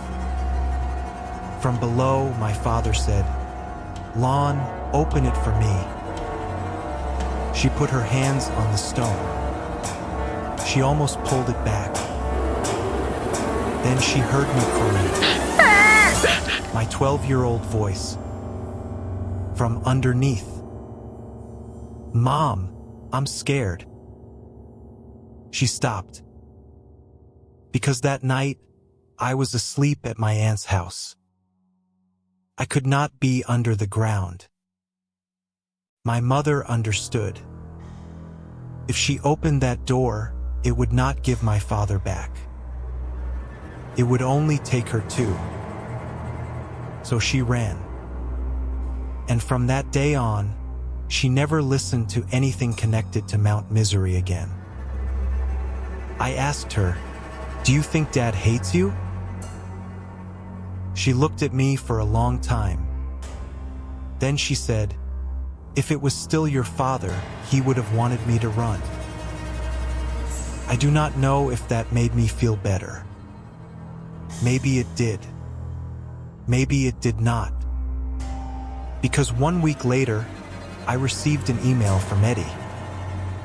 Not from the account he had used before. A blank email with only one attachment. The file name was Nora, do not clean. I did not open it. I deleted it. Then deleted it from the trash. Then removed the hard drive and smashed it. That night, my laptop turned on by itself. The screen was black. An audio window opened. No file name. No folder. Only a waveform moving across the screen. Heard Eddie. "Ms. Vu." I pulled the plug. The laptop stayed on. Eddie said, "I found the door." I backed away. "Don't." He whispered, "It is not in Mount Misery." Covered my ears. But his voice still entered. "It is inside every place where someone answers." Then another voice spoke. My father's.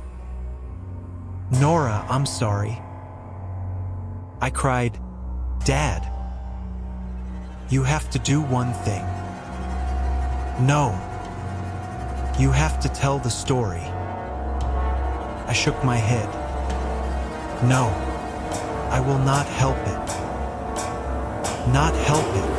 His voice trembled. Help the people who are about to hear. The laptop screen turned to white static. Inside the static, I saw the trees. Sight 2. Eddie standing in darkness. My father. A stone door half open. And then I saw myself on the other side. Not the self I was then. Another me, pale face, hollow eyes, both hands gripping the edge of the stone. She looked straight at me. Then she spoke in my voice. "Do not come save me." The screen went dark. Since then, I do not answer unknown calls. I do not open audio files from strangers.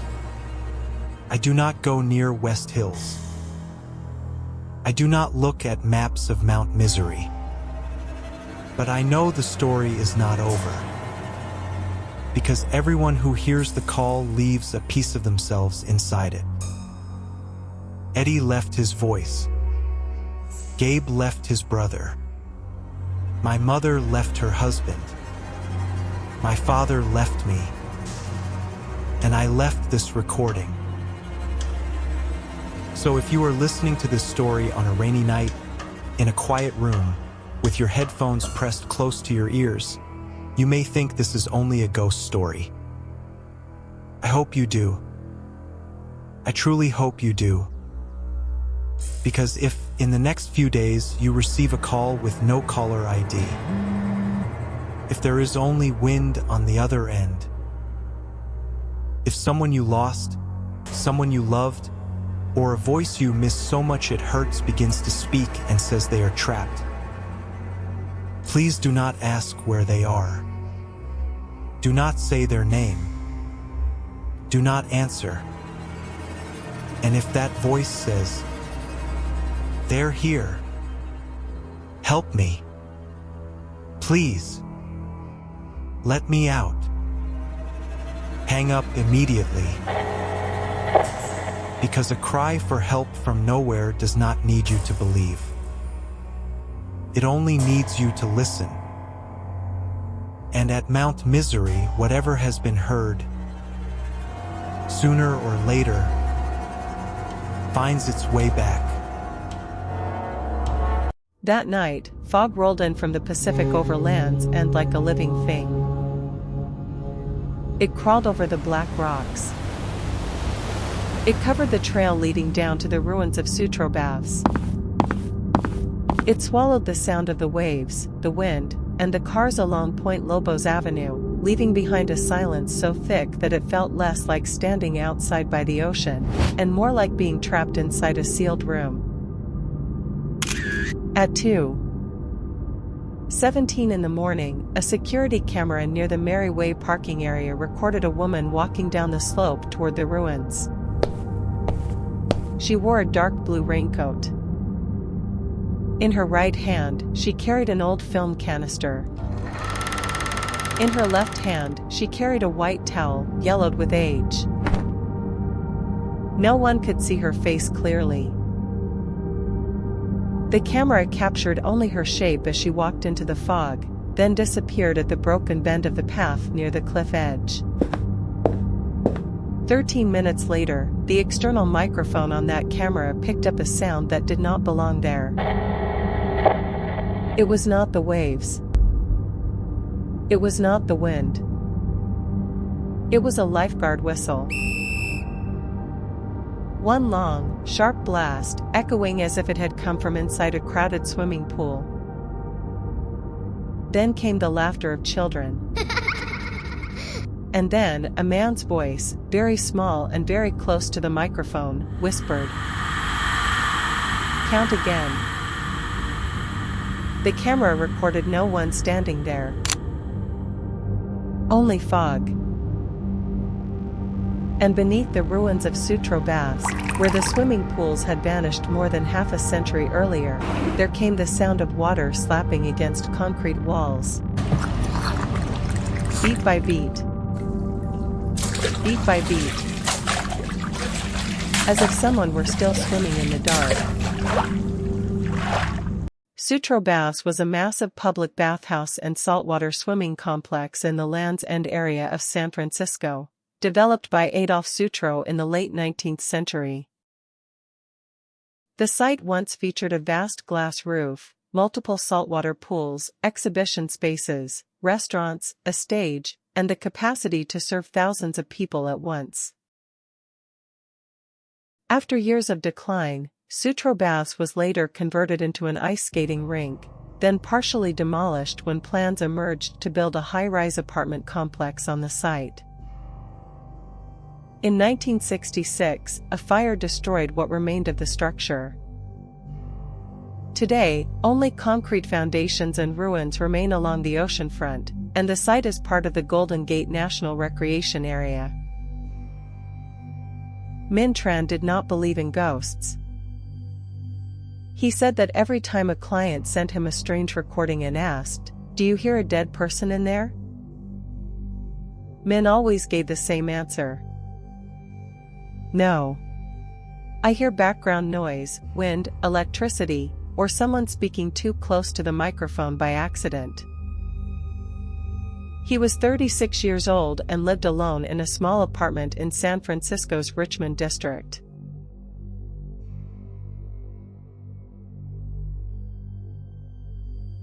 By day, he worked as a freelance audio restoration specialist for podcasts, small museums, and independent documentary filmmakers.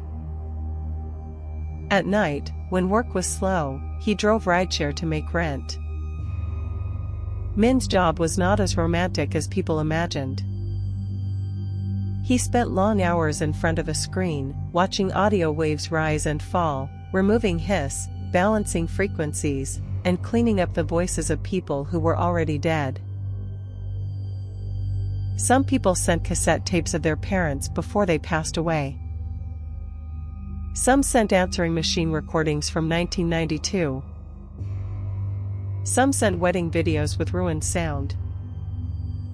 To Min, memory was not sacred. Memory was damaged data. His job was simply to make it clearer. Until that Monday morning. The email arrived at 6:04. The sender was a woman named Grace Bell. The subject line was very short.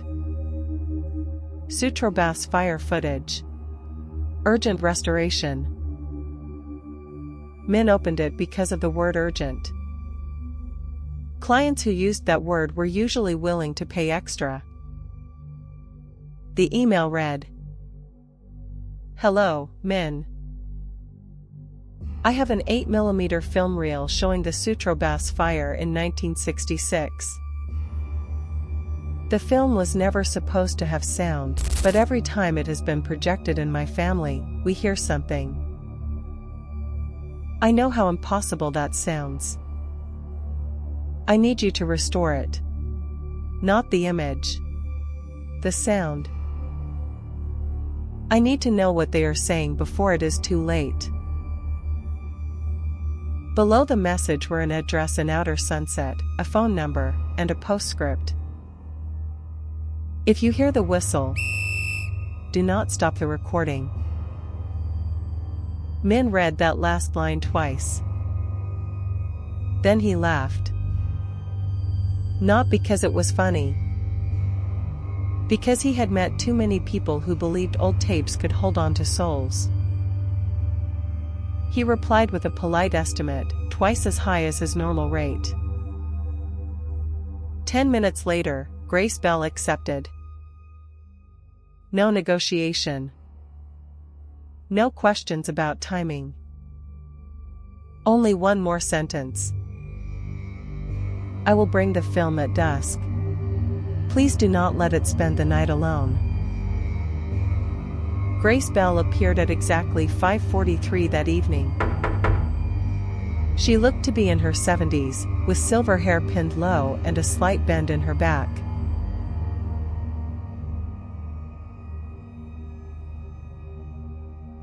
She wore a dark blue raincoat even though it was not raining. On her left wrist, Min noticed a long scar that had faded to white. She did not come inside. She stood outside Min's apartment door and handed him a round metal film canister. Is this the original? Min asked. The only copy, she said. Her voice was hoarse, like someone who had just stepped out of a smoke-filled room. Min took the canister. The metal was unnaturally cold, cold enough that he had to switch hands. You said the film has no sound, he said. So what exactly do you want me to restore? Grace looked at him for a long time. The part that should not be there, she said. Min waited for her to smile, or explain that it was a joke. She did not. Instead, she reached into her coat pocket and took out a small old key with an oval plastic tag attached to it. The tag was marked with the number 517. Do you know how many private changing rooms Sutro baths used to have? She asked. Min shook his head. Many, she said. Enough for a person to disappear in one and have no one notice. She placed the key on top of the film canister. I do not need you to believe me, she continued. I only need you to listen all the way through. Min looked at the key. The number 517 was almost worn away, but it was still readable. Is there someone in the film you knew? He asked. Grace's mouth trembled. My son, she said. The apartment hallway fell silent. Min felt awkward now. He knew the 1966 fire had happened when Sutro Baths was already in decline and partly being demolished. As far as he knew, there was no famous list of victims connected to that fire. "Your son died in the fire?" he asked more gently. Grace shook her head. "No one died in the fire," she said. "That is what they made us say." Then she turned to leave. Before she stepped down the stairs, she stopped without looking back. "If you see a little girl in a yellow swimsuit in the film," she said, "do not call her name." "Why not?" Grace tightened her hand around the railing. "Because if she turns around, it means she heard you." That night, Min placed the film canister on his work desk. He did not open it right away. Some old objects carry a kind of weight that is hard to explain. Not because they are dangerous. Because they have been held by too many people who left too much unsaid. Grace Bell's film canister smelled of salt water, dust, and smoke. Inside was an 8mm film reel, along with a folded slip of paper. The paper contained only a few handwritten lines. June 26, 1966. Sutro Baths burning. Shot from Point Lobos. Do not project after midnight. Min frowned. Do not project after midnight. He hated details like that.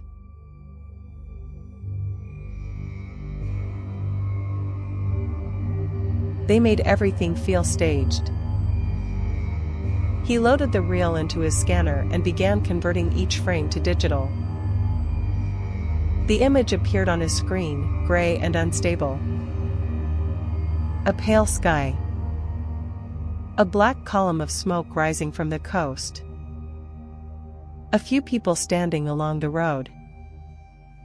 Pieces of roof and structure sinking into fire. Nothing unusual. An old fire film.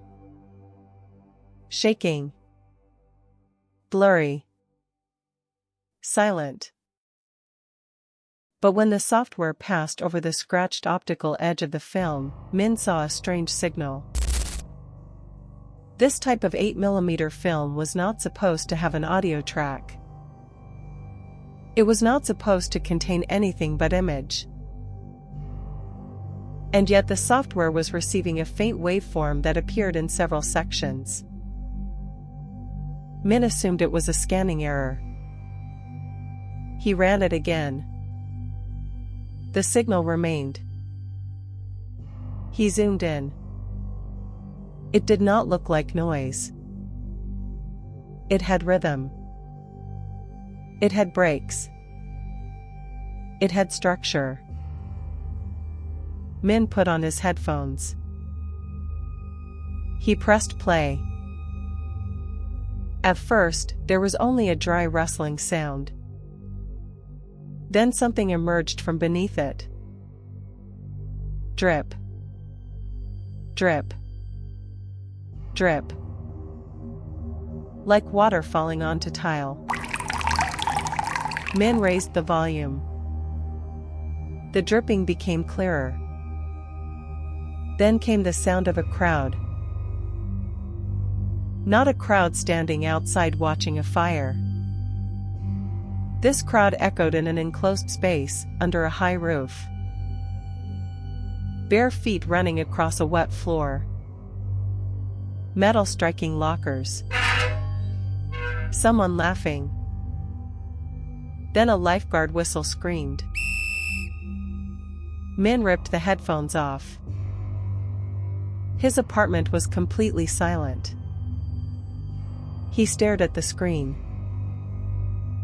The image still showed only Sutro Baths burning, filmed from a distance. He put the headphones back on.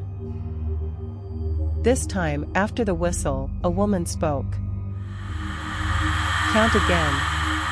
It is not 10. A man answered, very close, as if he were whispering just behind Min's neck. Write it down as no one inside. Min removed the headphones. His heart was racing. In audio restoration, strange things sometimes happen and still have explanations.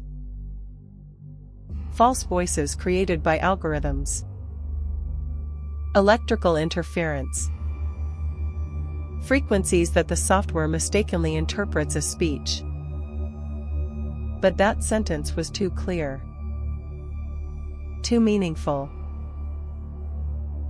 And worse, it occurred at the exact moment a small figure appeared at the bottom edge of the frame. Min rewound the footage. The frame shook. Smoke covered most of the building. At the lower edge, beside the people watching the fire, stood a little girl. She was wearing a yellow swimsuit.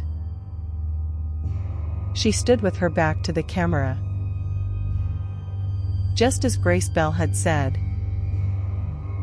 Min enlarged the image. The girl was not looking at the fire. She was looking straight toward the person filming. But her face was cut across by a scratch in the film. Then Min noticed the worst part. In the first scan, that girl had not been there. The next morning, Min called Grace Bell. No one answered. He called 3 more times. On the 4th call, a younger woman answered. Who is this? My name is Min Tran. I am restoring a film for Grace Bell. The line went silent for several seconds. Who did you say? Grace Bell. She brought me a Sutrobath's film yesterday. The woman on the other end inhaled softly. Are you joking? No. My grandmother is dead. Min stood still. When did she die? Last February. The apartment seemed to grow colder. Min looked at the film canister on his desk. Maybe I have the wrong person, he said, although he did not believe it. You said she brought you a film? Yes. My grandmother did have a film reel about Sutrobaths. But it disappeared after she died. We searched everywhere for it.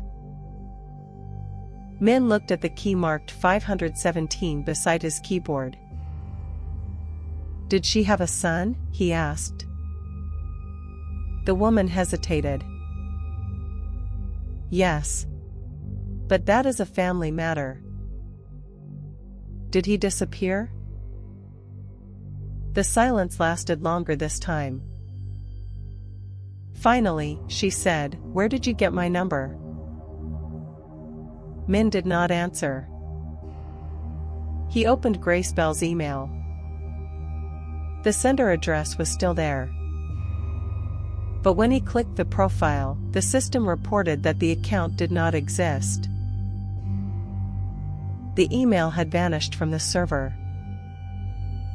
Only his local copy remained. And in his inbox, the postscript had changed. At first, it had said, If you hear the whistle, do not stop the recording. Now it said, If you hear the whistle a second time, leave the water's edge. Min should have stopped. He told himself that many times afterward. He should have packed the reel, mailed it to Grace Bell's granddaughter, shut down his equipment, and forgotten all of it. But some curiosity does not come from the mind. It comes from a crack inside a person. Min's father had died when Min was 12. He had worked maintenance near the cliff house for a short time before the accident at Land's End. People said he had slipped near the cliffs on a foggy morning. His body was found 3 days later. Min's mother never spoke of it again. But in their old house, Min once found one of his father's notebooks. On the last page was a rough sketch of Sutro baths, along with one sentence. "Not everyone who falls into the sea dies in the sea." Min had been too young to understand. Now that sentence had returned. At 4 that afternoon, Min drove to Land's End. The San Francisco sky was low and gray. Cold ocean wind carried the taste of salt.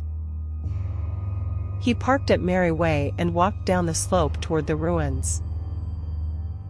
In daylight, Sutro baths did not look haunted. It looked like the skeleton of a giant, laid out along the edge of the Pacific.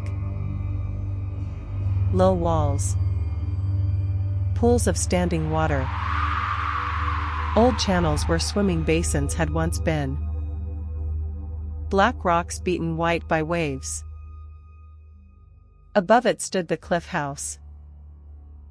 Farther out were the seal rocks, where the cries of sea lions sometimes sounded like people moaning in the fog.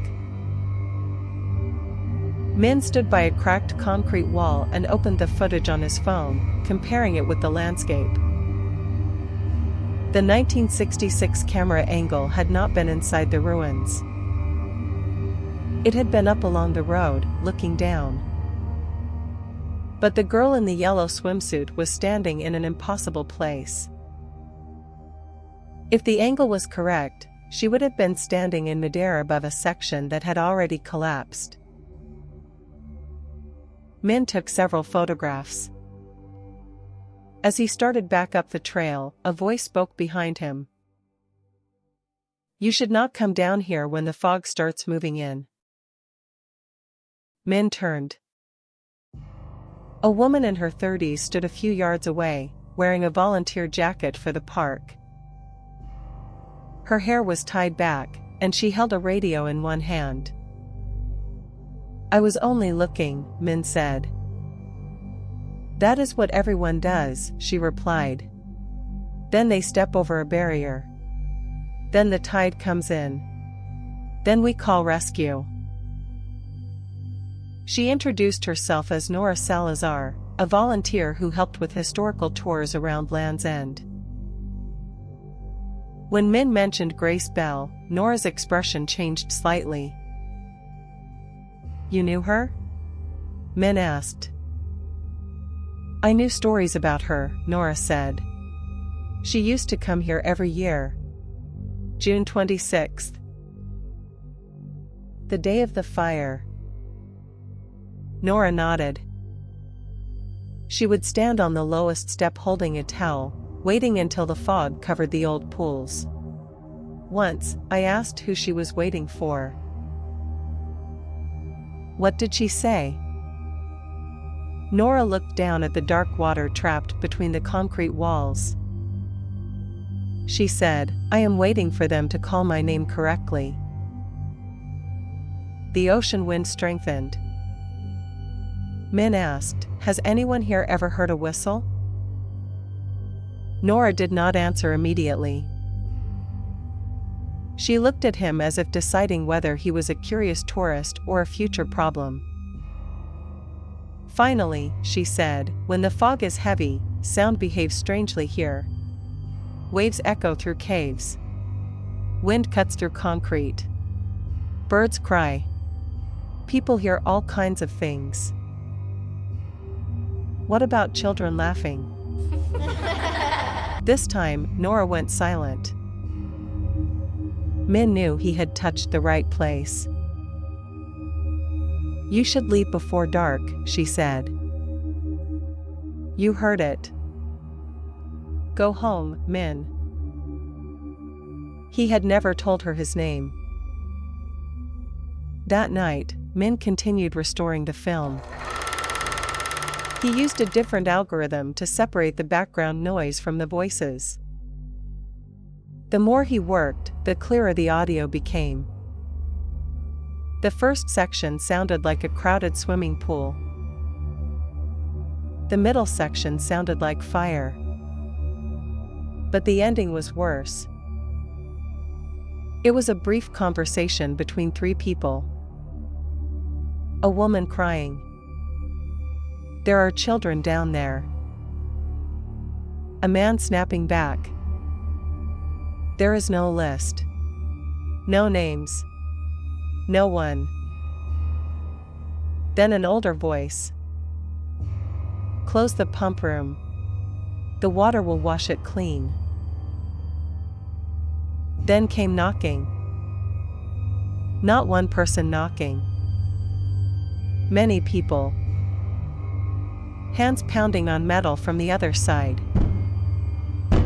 Min stared at the image. Smoke rose high. The crowd outside watched the fire as if they were watching a show.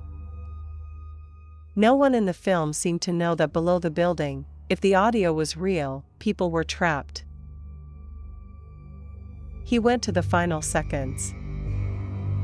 The screen darkened. Before the film ended, one single frame appeared. A single frame. Min froze it. In that frame, the fire was gone. Instead, he saw the inside of Sutro baths when it was still whole. A soaring glass roof. Rows of yellow lights. Swimming pools shining beneath them.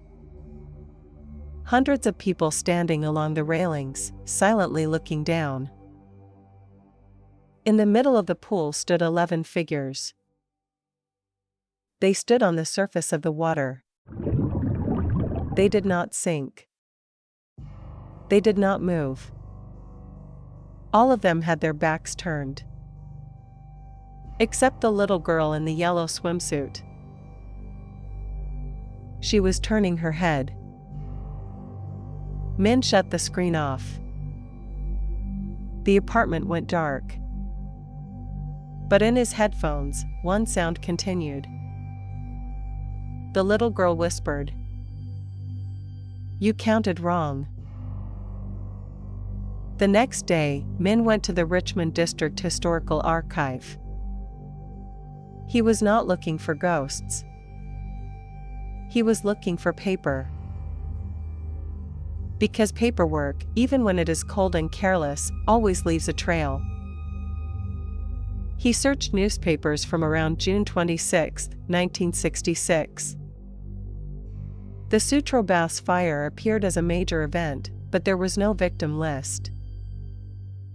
The building's decline, the demolition work, and the high-rise apartment plans received more attention than any human being. Then Min searched missing person reports from that period.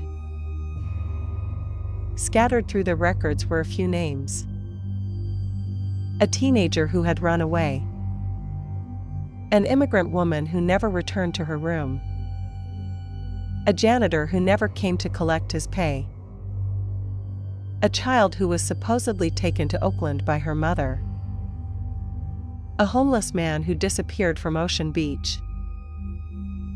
None of the files connected them to Sutro Baths. No one was recorded as having died in the fire. But every disappearance took place within 1 week before or after the fire. Min wrote down each name. Rosa Mendez. Milo Bell. Annie Wu. Thomas Keane. Elias Crow. Peter Novak. Samuel Reed. Lena Park. Joseph Arida. Mei Lin. 10 names.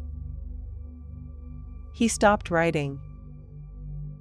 In the recording, the woman had said, "It is not 10. So who was the 11th?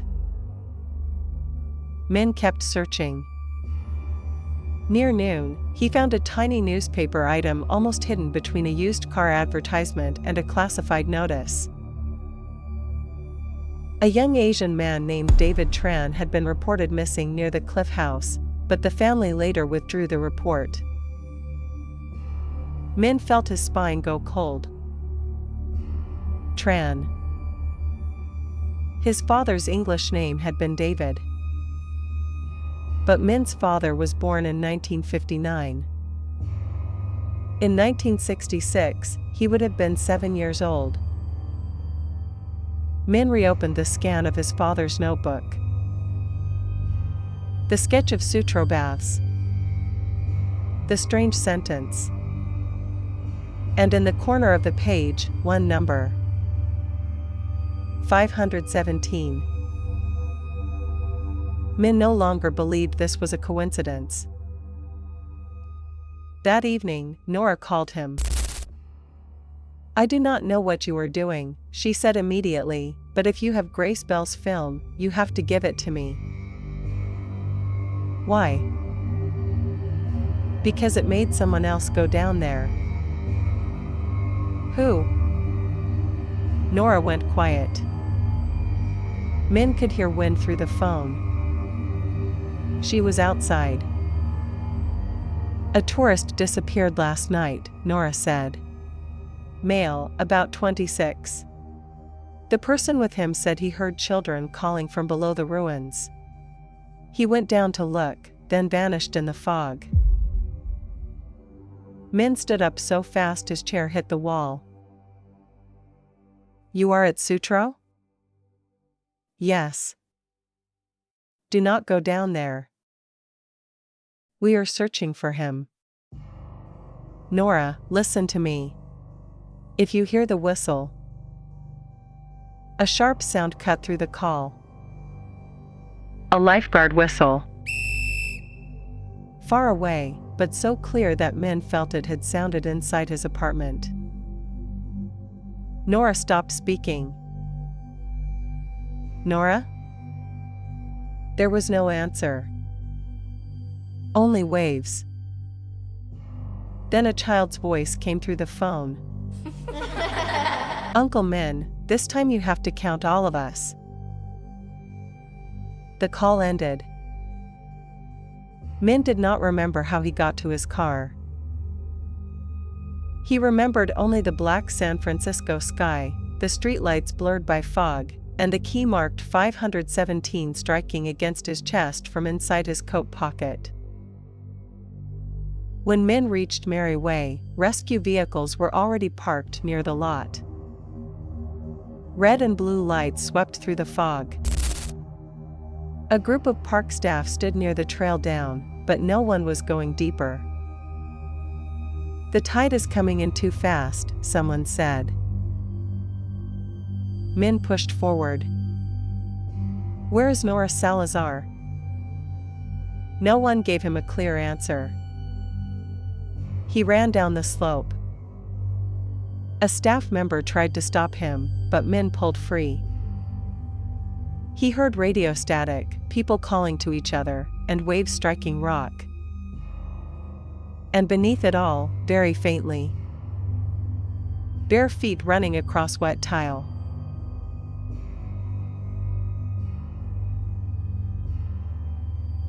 Min crossed the low barrier and went down toward the old concrete steps.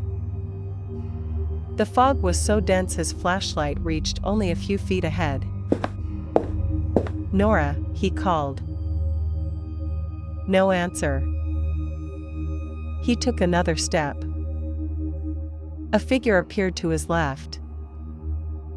Then a second. Then a third. They stood along the edge of the old pool, all with their backs to him. Min raised the flashlight. The beam passed through them like mist. A man in an old bathing suit. A woman clutching a towel. A thin teenage boy. A child with wet hair stuck to the back of her neck. Min could not breathe. The figures did not move. Then all of them raised their hands at once and pointed toward a cracked concrete wall near the water. There, in the wall, was a dark gap. Min had never seen that opening during the day. He stepped closer. Beneath moss and sand was a metal hatch, almost completely buried. It looked like an old service entrance. At its center was a rusted lock. Min took out the key marked 517. He knew it made no sense. A changing room key should not open a service hatch after 60 years. But when he slid it into the lock, it fit perfectly. The lock turned. Click. From beneath the hatch rose the smell of stagnant water, seaweed, and old smoke.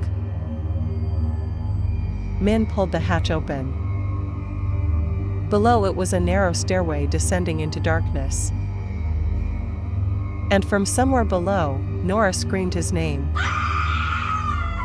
He stopped thinking. He went down. The stairway led into a low tunnel lined with cracked white tile. Water covered the floor up to his ankles. Each step echoed as if several other people were walking behind him. Min called Nora's name. Her voice came back from deeper inside. Here. He followed the sound. The tunnel opened into a large mechanical room. Old iron pipes, valves, gears, and patches of green moss covered the walls. Part of the ceiling had collapsed. Seawater poured in through a crack in the rock, rising in waves. Nora stood on a concrete ledge, holding a radio in one hand and supporting the missing tourist with the other. He was unconscious but breathing. "The exit is flooding," Nora said. "I do not know where the water is coming from." Min looked around. His flashlight swept across the rear wall. There were scratches in the tile. Not natural scratches. Names. Carved into the wall was something sharp. Rosa. Milo. Annie. Thomas. Elias. Peter. Samuel. Lena. Joseph. May. 10 names. Min stepped closer. Below them, almost hidden beneath mud, was another line. He wiped it clean with his hand. David. Min stepped back. The water in the room turned icy cold. Nora looked at him. "You know that name?" Min did not answer. Beside the name David was a tiny drawing of a child holding the hand of a taller man. Under it were 4 words scratched into the tile. "He got out. We didn't." His father had been here. Not as a victim who died in the fire. As the only child who escaped this room. And he had carried that truth for the rest of his life.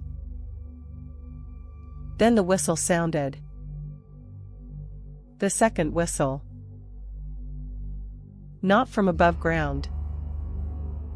From inside the tunnel. The figures appeared in the doorway of the mechanical room. They stood in the water, still with their backs turned. The little girl in the yellow swimsuit stood among them. Nora whispered, "What is that?" Min did not know how to answer. The girl raised her hand and pointed to a large valve on the wall. A number was painted above it. 7. Min understood. He rushed to the valve and turned it with both hands. It was frozen in place. Nora laid the tourist down and ran to help.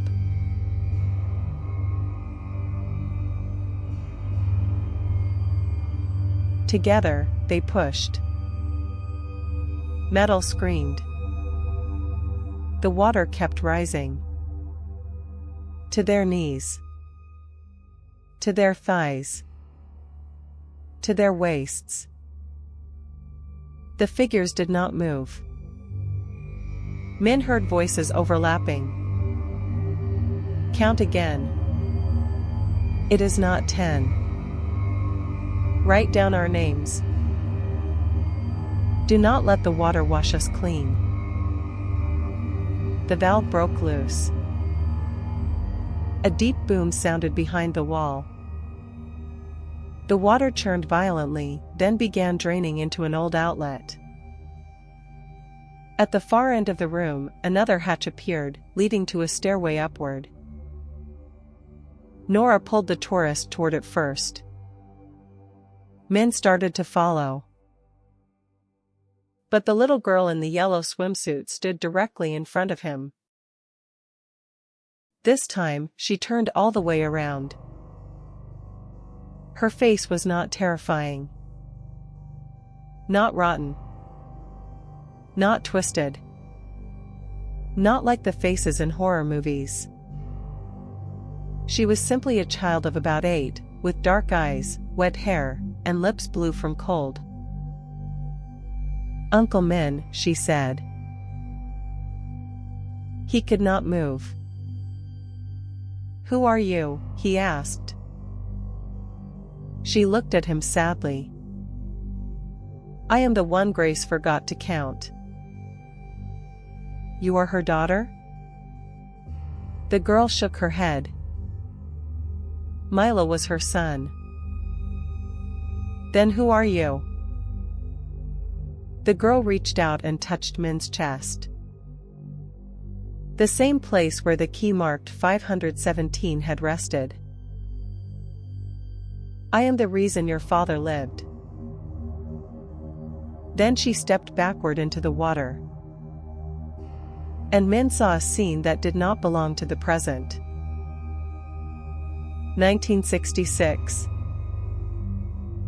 The mechanical room beneath Sutro baths was black with smoke. Children were crying. Adults were pounding on the door. Seawater had begun spilling in through the locked pump system. 11 people were trapped. Among them was a 7-year-old boy named David Tran. He was not a worker. He had followed his mother, who washed towels there for extra money. When chaos erupted, he became lost and ended up below with the others. A little girl in a yellow swimsuit named Lena Park found a narrow ventilation shaft. It was just wide enough for one small child. The others pushed David forward because he was the smallest. David was terrified and refused to go. Lena took the yellow scarf from around her neck, tied it to his wrist, and said, "Get out. Then bring someone back."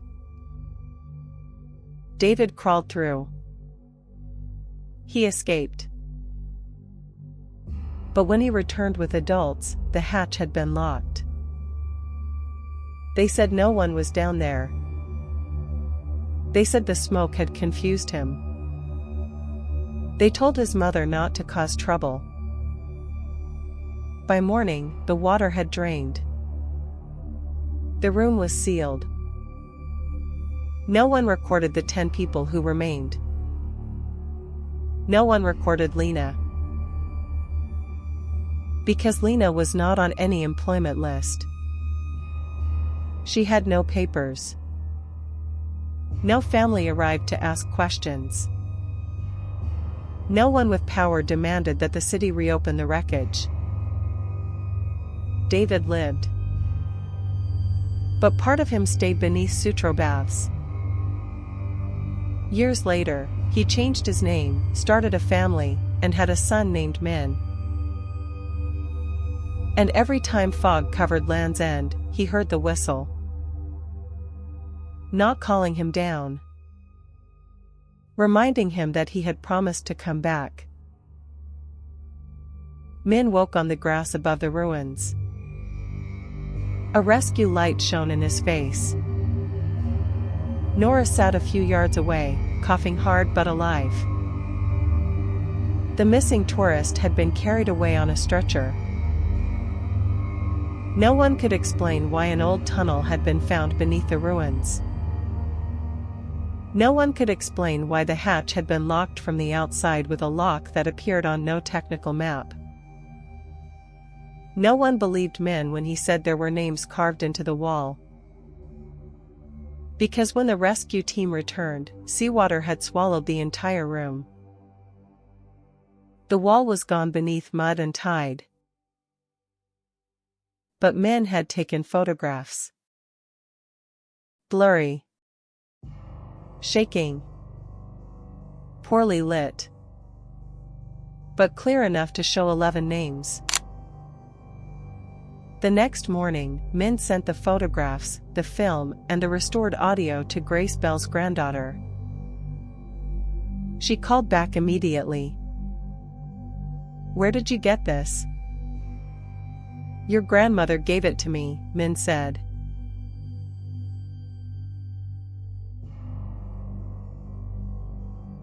"That is not possible." "I know." She went quiet for a long time. Then she said, "Last night, I dreamed of her. She was standing outside my door holding a towel. She said she had to go pick up Milo." Min looked out the window. Fog was settling over the rooftops of Richmond. "Do you know the name Lena Park?" he asked. Grace's granddaughter said no. Min told her everything. When he mentioned Milo Bell, she began to cry. Milo was the son Grace had when she was very young. Her family had forced her to hide him. The boy often followed her to work near Sutro because she had no one to watch him. When he vanished, people said he had been taken somewhere else. Grace had lived her entire life believing she had left her own child behind. But Grace had not known about the others. She had not known about the girl named Lena who saved David Tran. She had not known that her son had died beside people with no names. 3 days later, Nora sent Min a message. "Have you watched the new version of the film?" Min opened the file. The footage of the Sutro Baths fire was still the same. Smoke. Fire. A watching crowd. But in the final second, the single hidden frame had changed. There was no longer an indoor pool. No longer 11 figures standing on the water. Instead, the frame showed the steps outside Sutro Baths on a foggy morning. 11 people were walking up from the ruins. Rosa. Milo. Annie. Thomas. Elias. Peter. Samuel. May. Joseph. David at 7 years old. And Lena Park, in the yellow swimsuit. But David did not go with them. He remained on the lowest step, looking toward the camera. Then a grown man stepped out of the fog. Min's father. He knelt before Lena. He said something Min could not hear. Lena smiled. Then all of them dissolved into the gray light of the sea. Min sat in front of the screen for a long time. He thought the story had ended there. Until someone knocked at his door. 3 knocks. Slow. Wet. Min walked to the door. Outside his apartment lay Grace Bell's old white towel. On top of it was a key. Not key 517.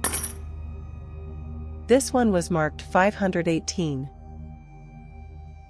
Min bent down and picked it up. On the back of the oval plastic tag, a tiny sentence had been scratched into the surface. Your father was not the only one who got out. Min stood frozen. From the far end of the apartment hallway, fog began to roll in. There should not have been fog on the 3rd floor. But it came anyway, crawling over the tile, white and cold, carrying the smell of salt water and old chlorine. Inside the fog, a woman appeared. A dark blue raincoat. Silver hair pinned low. Grace Bell looked at Min, placed one finger to her lips, and pointed behind him. Min turned. The computer screen in his office had started playing the Sutro Baths film by itself. But this time, it was not 1966. It was live footage of his apartment. Shot from a high angle, as if someone were standing on an invisible glass roof and looking down. On the screen, Min saw himself standing at the door. He saw Grace Bell in the hallway. He saw fog entering the room. And behind him, beside his work desk, stood a soaking wet man. His father. He was not looking at Min. He was looking at the key marked 518. Then the audio began. No whistle. No children laughing. Only his father's voice, very soft, very tired, as if he had waited half a lifetime to say one sentence. Min. Do not open the last changing room.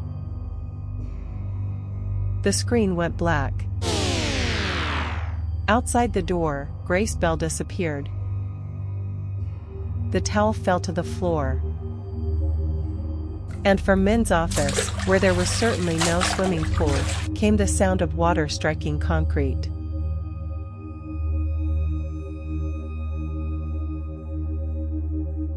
Beat by beat. Beat by beat. As if somewhere beneath his apartment, beneath the city, beneath all the buried layers of memory, Sutro Baths was still intact. Still lit. Still open. And still waiting in changing room 518. Waiting until the last person was finally called by the right name. Some ruins do not stay silent because they are empty. They stay silent because someone was told to forget what happened there. So if you ever stand above Sutro Baths when the fog comes in from the Pacific, do not count the broken pools. Count the names you can still hear in the water. And if the whistle blows twice, leap before the fog learns yours. If this story stayed with you, subscribe to Infinite Story Realm for more true place horror stories, forgotten histories, and the voices that still echo after the lights go out.